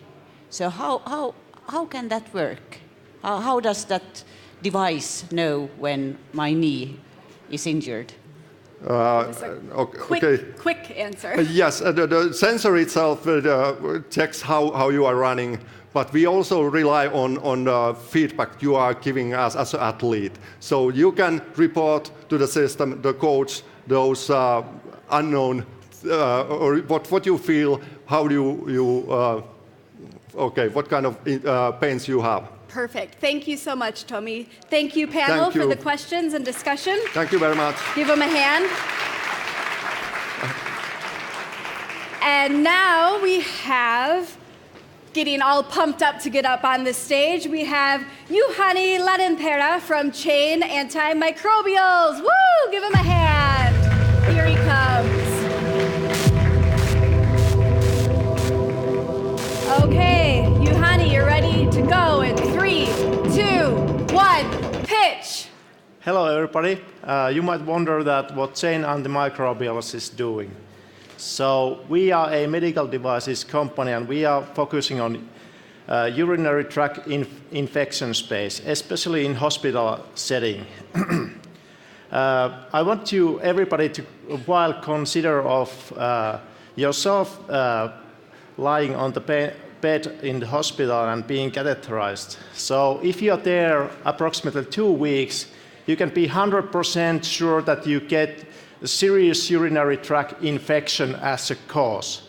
And in fact, that is a very big problem in a hospital setting, causing in US alone $3.5 billion issue. And actually, based on these facts, we have been evaluated that this offers to our company $1 billion business opportunity in the case we are able to take the product to the market. You might be also be aware that one of the reasons medical devices are causing infections are biofilms, which bacteria are forming on top of the medical devices. And we have demonstrated that with our technology we can prevent this. In addition, we have prevented, we are also able to prevent the growth of the bacteria and actually kill those bacteria. And furthermore, we have demonstrated that these are safe from many research point of views. We have a strong IP position evolving, and we have made the national submissions recently. And our technology can be utilized also outside of the urinary tract field, also in implantable medical devices and so forth, which offers us a great growing position for the future. We are well distinguished from the competition based on these features and benefits of our products. We are seed stage company, so we have 4 active team members taking this technology forward towards the market. We are currently at the preclinical stage and looking for next round of financing from potential investors. We have been discussing with many professionals, so we could actually execute an IPO as a potential exit route, or eventually, after a successful clinical trials, we could execute merger and acquisition with the major medical devices player in the market. So I really much want to appreciate your attention. Thank you very much, gentlemen and ladies, and look forward to hear the questions. Thank you. Give him a hand. Thank you, Juhani. Who would like to start with a question from the panel? All right, thank you. Why you? Why are you working on this topic? So the background story is quite interesting. One of our founders, Anna-Maria Pirttilä, was investigating raspberries in the forest, and they came up with the conclusions, and they have features which can actually prevent the growth of microbes. And from there, the whole discovery took place. And eventually, I was involved with the project, and we were looking for a number of different business opportunities around this. And urinary tract infection was observed as the lowest investment and pretty low-risk approach to get the first product launched to the market. And that's why we selected that area. Any other use cases for this kind of microbial coding, or however you want to say it? So any other use cases for this? You selected this one, but can you imagine other use cases to do the same? So, for example, implantable screws and so forth are also having tremendous issues with infections, especially caused by these biofilms. So we considered those as a kind of grow opportunities eventually. But we would like to first demonstrate that this product is working nicely with this indication and then extend the portfolio.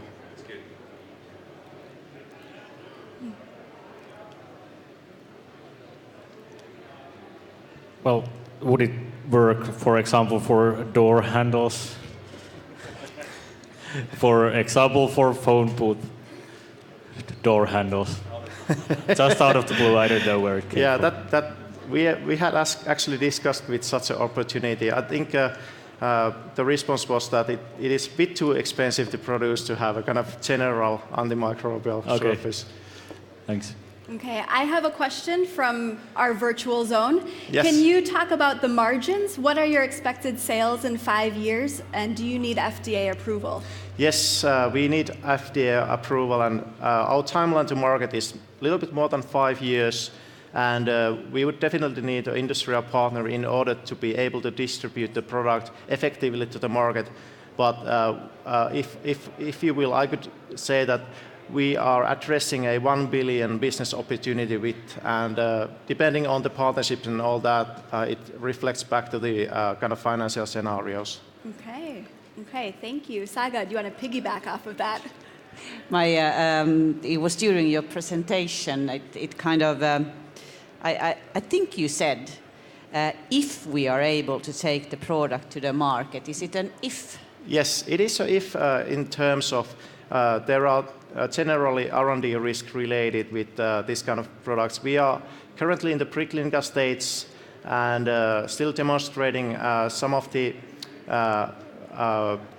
kind of animal studies which are required by the regulatory authors in order to test this in humans. I would personally say that within the space we are working, we are dealing with a relatively low-risk project. However, there is R&D risk involved. Okay, then about competitors, could you, do you know how far they've come? Because this is a huge issue, and I'm sure many others are looking into it. There are successful product launches related, but unfortunately, for example, silver-coated urinary catheters in a large-scale studies didn't show efficacy in patients. But it's been high interest to the market, and obviously it's related to the fact that currently antibiotics are losing their efficacy against microbes, so everybody's seeking alternative approaches to prevent infections. Great. Thank you so much. Thank you. Thank you for your pitch and your discussion. Thank you, judges. And we are going to move on, ladies and gentlemen. Thank you. We have heard 7 incredible pitches from incredible startups, and now we're going to circle all the way back to the beginning. Ladies and gentlemen, the man who just told us he never wanted to work in a startup, pitching Contract Zen, Markus Mikkola. Thank you. One thing. Remember the movie Matrix? There was this black cat. Yep, here he is. Ready to pitch in 3, 2, 1, pitch! As we are even more aware of, more than half of small businesses fail in their first 4 years. But in the last 15 years, over half of Fortune 500 companies have disappeared. Why is that?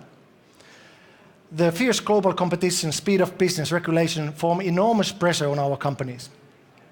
As a result, there are more and more mergers, acquisitions, audits, and due diligence situations happening around the world. So the question is how to ensure trust, agility, speed, and the highest possible company value in any due diligence situation. By taking good care of the documents that are critical to our company value. There are lots of those. So where are they now? In document management systems, CRMs, emails, physical storage locations, you name it. So what should we do? So first tip is to get digital with all of your documents, and secondly, centralize the storage of these critical documents. For the last years, we have now validated our product market fit and built a unique all-in-one solution that includes metadata-driven contract management, all digital meeting management, e-signatures by leading providers, virtual data rooms, and more. We have really built a fully scalable solution with the planet-scale reach on Microsoft Azure. We already offer AI-powered features, and we'll bring more and more of those as we move on.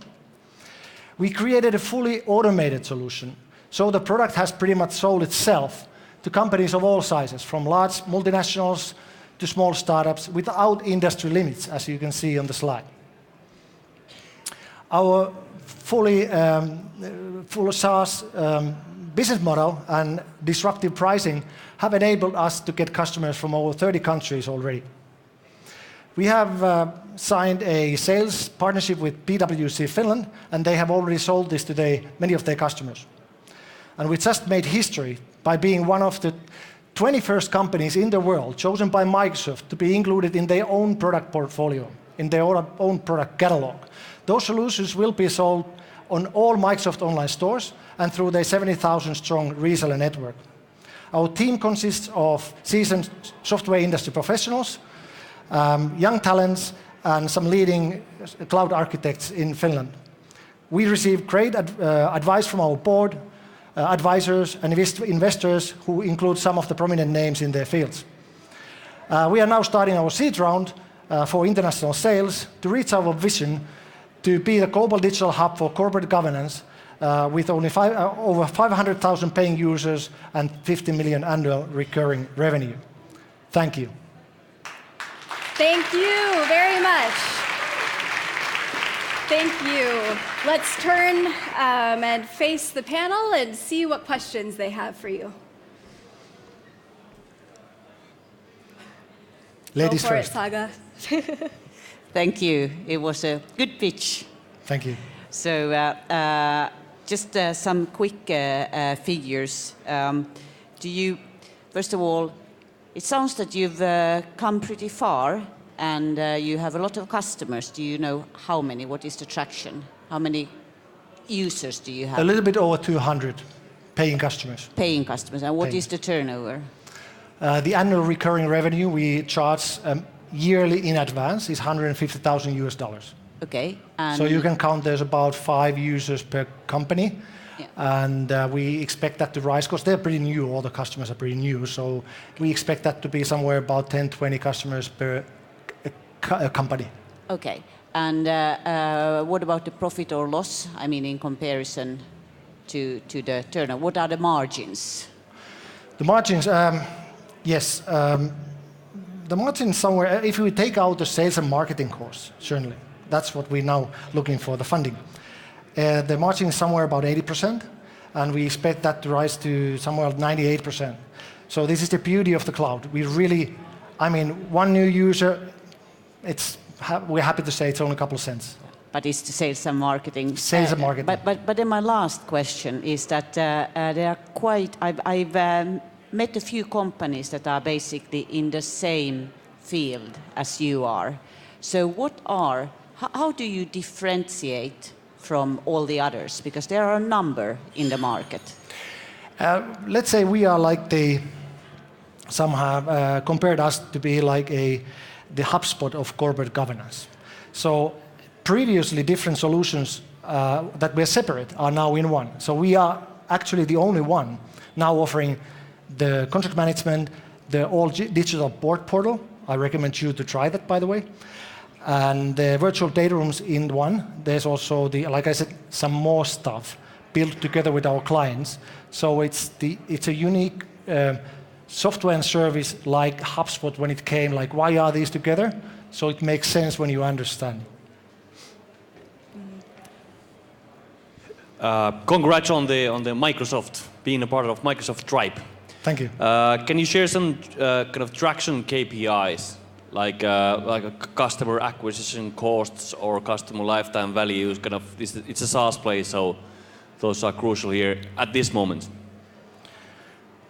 The average life cycle would be somewhere, we estimated that with somewhere around 5 years. We don't know exactly yet, but our churn is somewhere around 4 point something, the annual churn, so it's very good. At least we think so. It's according to standards. So if one person brings about 104 euros for 5 years, 520 euros, so it really gives us the margin to get put into the sales and marketing. Okay, Alex asks, 200 paying customers make only ARR of 150,000. What is your pricing model? Yeah, that was pretty quick when I explained it, so I totally understand the question. Yes, our pricing is based per user. Like I mentioned shortly, it's in disruptive pricing. We checked how the other separate products were priced, and we decided not to make easy for someone to come to this area. So it's in US dollars, $9.50 per user. In advance for a year, so it's somewhere around $115, $114 per year. Okay. So it's a volume business. That's why we automated the whole customer journey, so they can come in, try it, love it, and continue using it. Okay. Thank you so much, Markus. Time is up. Thank you. Thank you so much to our Thank you. panel. Give them a round of applause. And let's give all of our awesome startups a round of applause, huh? They did great. And now the jury is going to make their way backstage to begin deliberating. And so take your water, take your papers, what you need. And while they're chatting, stay seated. We have something awesome for you. This isn't a break. Now we have the absolute pleasure of hearing from an awesome woman who's... We have the awesome pleasure of hearing from an amazing woman who is coming to us from one of Finland's hottest startups. So let's put it together for Karita Seipä, CEO and co-founder of TestPack. Karita.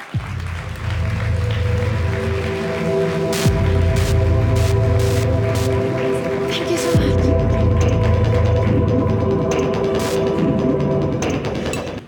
Evening, everyone, and thank you, by the way, for all the organizers for having me here today. It's such a pleasure to be here. I think we have heard some amazing pitches all night. I'm happy I'm not one of the judges making the decision for that. It's going to be a difficult one. Well, my name is Karita Seipä. I'm one of the co-founders and chief operations officers at TestPack. And as I was gladly just introduced, we were just recently voted as one of the top 5 hottest tech startups in Finland by the Next Web. So today I'm just going to be briefly sharing with you a little bit about my journey and my story. How did I end up here? And what was the key ingredient or something that you should all have to find your purpose? Today, TestPack, it's a company that was voted as one of the hottest tech startups. We have been in the business for a few years now, and I can definitely say that it has not been an easy road. I mean, first of all, being a tech founder and not having a typical tech background. Myself, I'm not an engineer, I'm not a coder, I'm not a programmer, but I still ended up somehow becoming one of the founders of a tech company. This is basically, if there's any key messages that I want you to take from my presentation today, is that don't never let your background or your current skill sets to limit from you becoming anyone that you want to be. It's all about finding the weaknesses that you have and turning them into the strengths. That's basically what I did.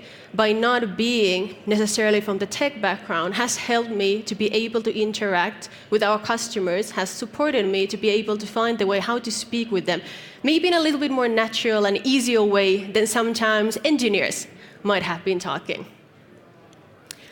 And everything goes back into you finding your passion. What is that purpose? What is that meaning that gets you out of the bed every single morning? And as it says, it's not about motivation.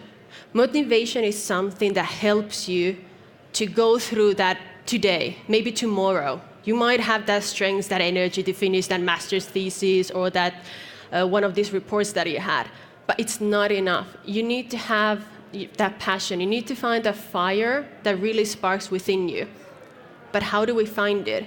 Because how it ends up, as it was in my case, that very often we don't know what we're passionate about. We don't know what is that passion, what is that fire that we have. Sometimes it is up to us to go out there, to put all our efforts into finding it. And it goes back to working hard.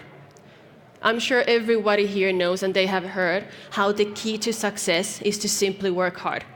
When you put all your mind, your effort into achieving that goal that you set out there, just simply working hard, you can basically become anyone you want to or do anything you want to. This same method can also be applied when it comes into finding that purpose, that passion you have. When I was back at the university quite a few years ago, I was living in London. I worked as a sales representative at a telecommunications company. I had never worked in sales before. I had never even sold anything, and I really didn't know much about gadgets or any phones, except the basics on how to use my Nokia phone at that time. Somehow, regardless of my not-so-right background, I got offered the position in sales. And I took it. Of course, I mean, living in London, trust me, is not cheap, especially when you're a student. After a few months in the job, I sucked at it. I was at the bottom of the sales chart list for the whole store, to be honest, for the whole street in London. Every day that passed, I hated sales even more. I really started to dislike my job. One day, the manager came in. We had the talk. You know the talk when you're told that you need to improve quite a lot or you're going to be fired. So at that time, I thought to myself, what should I do? Should I just quit and leave right now? I mean, I hated my job. I never wanted to work in sales. I mean, I just wasn't passionate about it. And telecommunication industry, it just wasn't for me. But what if I stayed? What if I stayed and I gave another chance for the job? I mean, worst case comes, I will be fired anyway. So after thinking for a few minutes, I decided that I was going to stay. But I knew that at this time, it was going to be for real.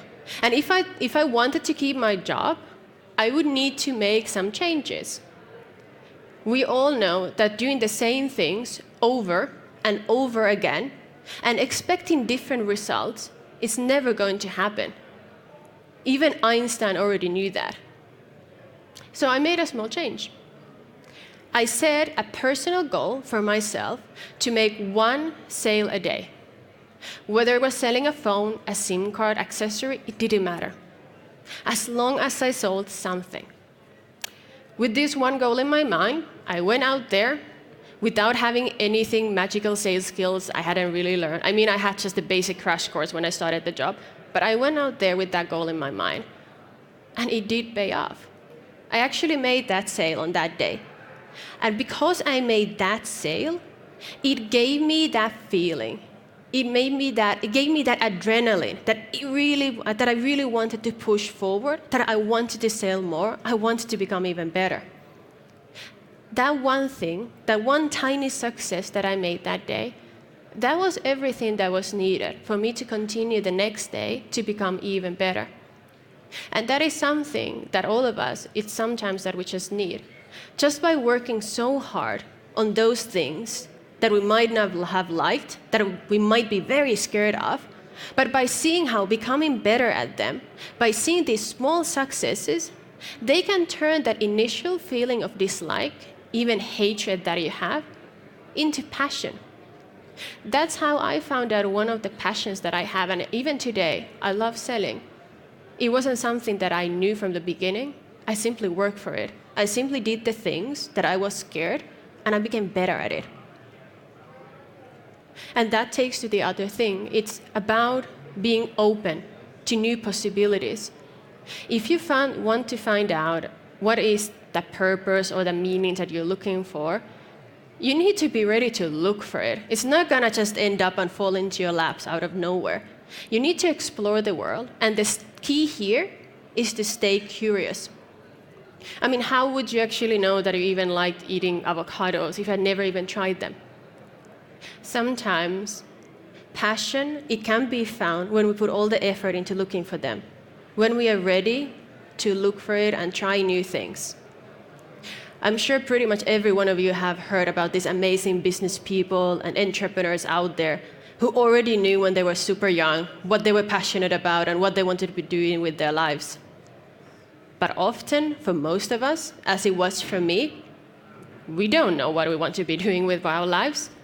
When I was younger, I didn't have that one goal in my life or that one passion to follow, but I never let that limit me or stop me from trying new things, from pursuing new things. And neither should you. Be that person that says yes rather than no. Be that person that is ready to step outside your comfort zone and try new things.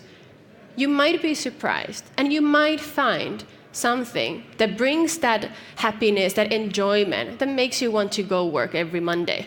Because that's what every one of us want to have. You want to enjoy your life. You want to be doing what makes you also happy. How did I end up into founding TestBack? I never actually thought about becoming an entrepreneur. My background is not in tech, as I mentioned earlier, and I for sure never thought that it would be in the tech career. What happened was that I embraced a great idea. I followed a visionary, a passionate person who knew what he wanted to do with his life and how to do it. It was his passion that was so contagious that it made me want to feel the same way and to be part of it. So I embraced an idea, and I started a completely new journey of my life. The road has been very hard, and definitely there has been moments that I have been thinking, you know what, I should have continued with my happy career working in the politics. Yes, that's my background, working earlier in the international politics. But I would never change what I have been doing and how I reached today. And that's something that you need to sometimes be open to. Listen to others. And don't be worried, don't be scared if you don't know what you're passionate about yet. That's perfectly fine. You will find it. You just need to put the effort into looking for it. And the biggest obstacles we can have, and definitely this has been something in my case, is our own limiting minds. There is always going to be problems, there's always going to be challenges that you need to overcome, but sometimes the biggest things that stop us from reaching and becoming the best versions of ourselves is what we have inside our head, in our minds. Be that person, be that person who has the positive thinking. Be ready to go out there. Don't be scared. It might sound like a cliche that you have heard a lot, and every day I still keep reminding myself about this, but it's surprisingly harder than you think. But don't let yourself limit it. Don't worry about what you know today or what you might not know. Everything is about bettering yourself every single day. Be yourself. Another quite typical cliche, I would say, you have heard. But the moment we try to be someone else, that is the moment we start going backwards. And that is the moment we go further away from finding that purpose, that fire, that passion you have. Be ready to embrace all your flaws, all your weaknesses, and use them into becoming better every day to find your strength. You might be very surprised to find out where your passion, your purpose is. It could be just around the corner, but the key here is to stay curious, stay open for new opportunity, be ready to jump, be ready to be that yes person. And the answer you're looking for, it might be just around the corner for you. Thank you.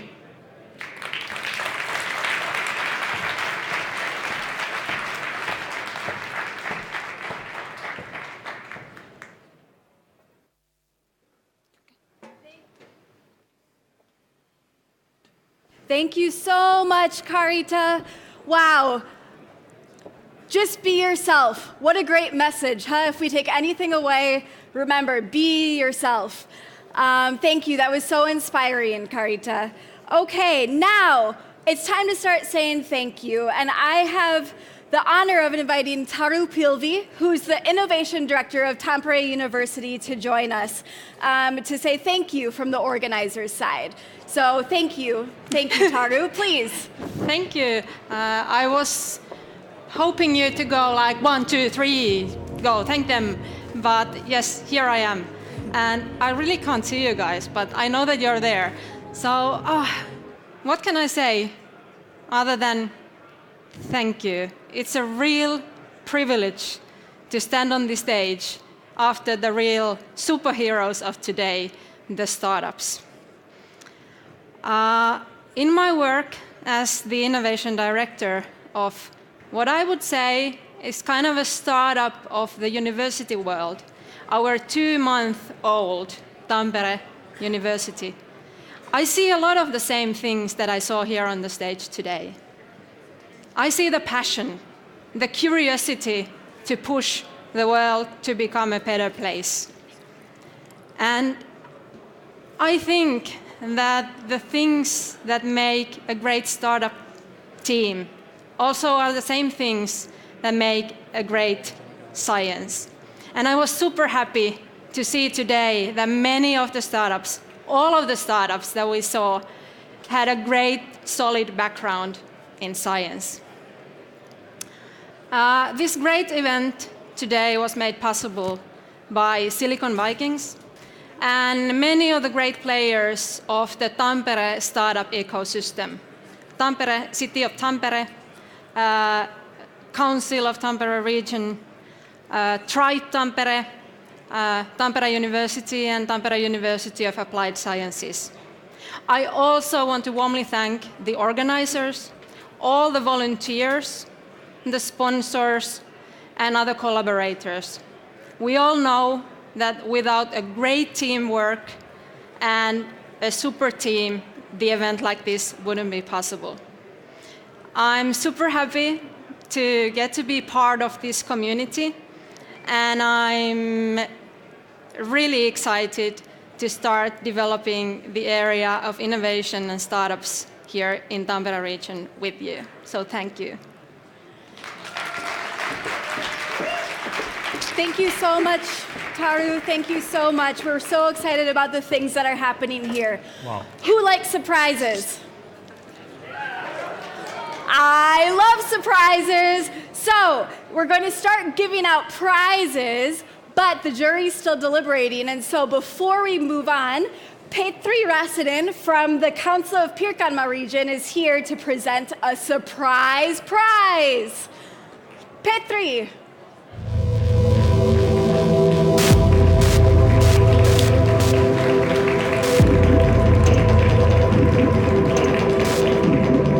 Hi everybody, it's time for the winners and the first winners of this splendid night.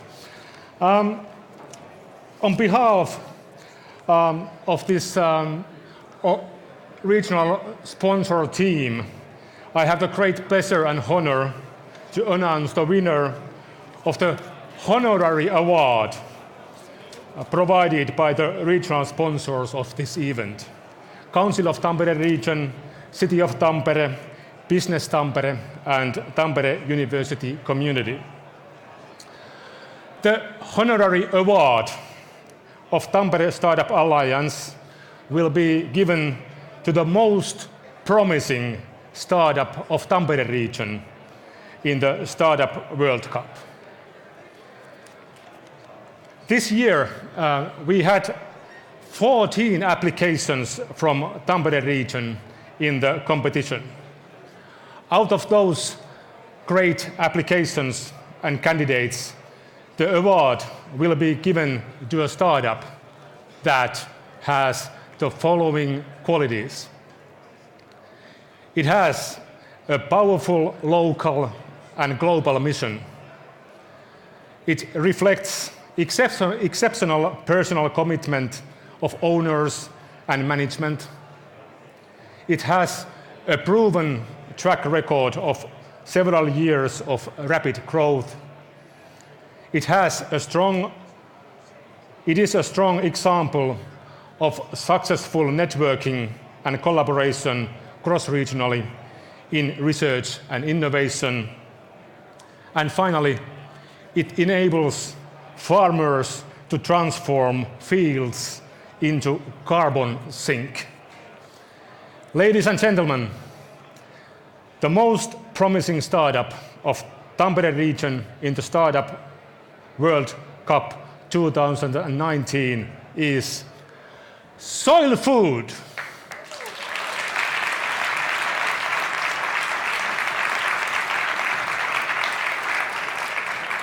Paljon onnea.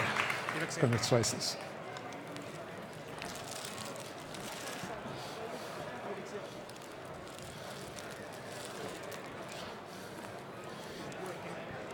Okay, hi, and thank you. It's an honor to be here.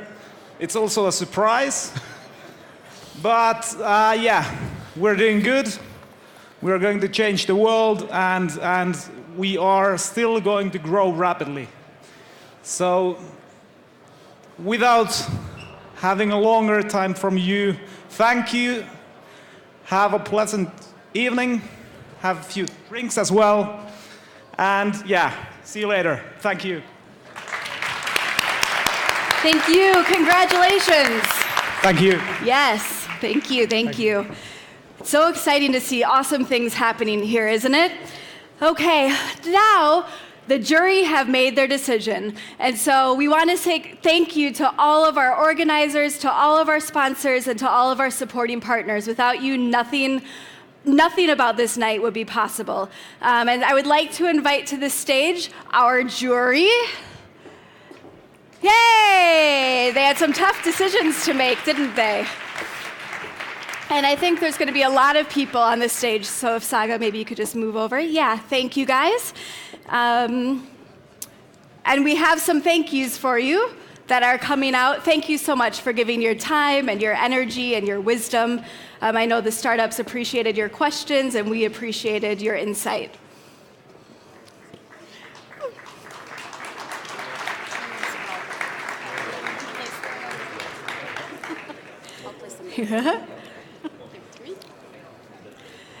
And another special thank you to Charlotte and to Eugene, all the way from Silicon Valley, from the Startup World Cup, from Silicon Vikings.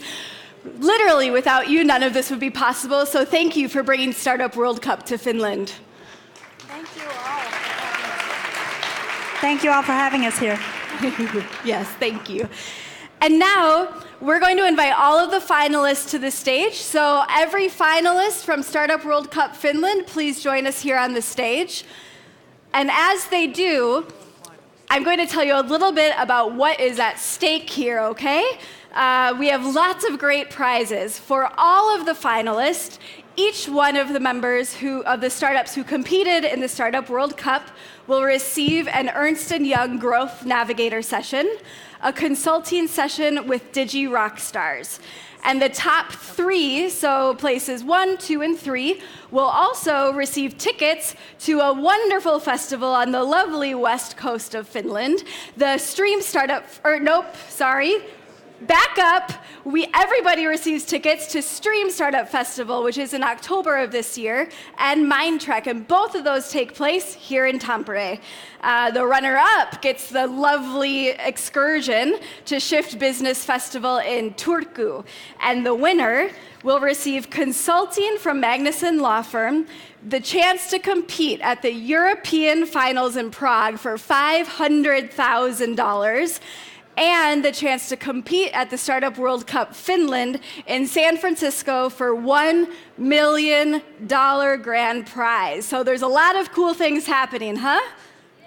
Woo! I'm on the edge of my seat. But wait, there's more. So we also have some gifts coming from Sync. Jim, will you tell us about those? Yes, thank you. Yeah, we also wanted to give a prize to everyone here because whoever wins tonight, I think you're all winners and great presentations. Really, thank you for that. So you will all get a bag which is valued at 3,000 euros of digital legal advice, and that's actually the winner's bag. So we need to, you'll get one, but I'm not sure. We'll see. Because this is valued at the double, because it's digital legal advice as well as analog legal advice. So I'll hand it out later. Yeah? Yeah. Thank you so much, Jim. Thank you so much. We have so many great prizes here. And now, the moment you've all been waiting for, Charlotte is going to announce the winners of the Startup World Cup. Right, you all did a wonderful job. Eugene, why don't you come up here and taunt them with the prize. We're going to first start off by building the suspense here by going 3, 2, 1. So third place was Kaio Technologies. Wonderful job. Good round of applause. Second place, Olfatomics. Thank you. And first place, drum roll please from out in the audience. Louder, louder, louder. Woo! Woo! Okay, Fenox. Fenox! Look at that look of joy.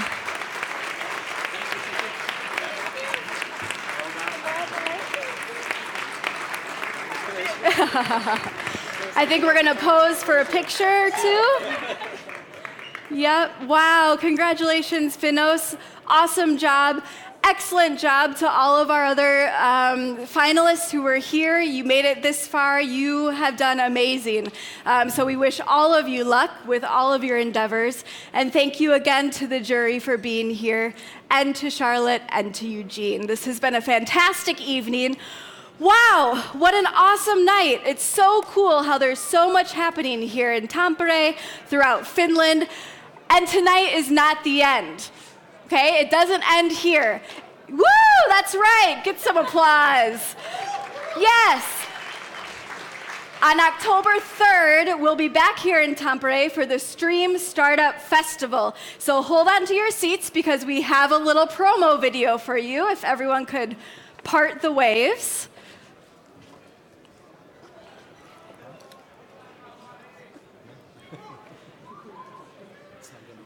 Not gonna work. Who was at Stream this fall? Woo! Woo! Woo! It was fabulous. I met some awesome people, and here you go.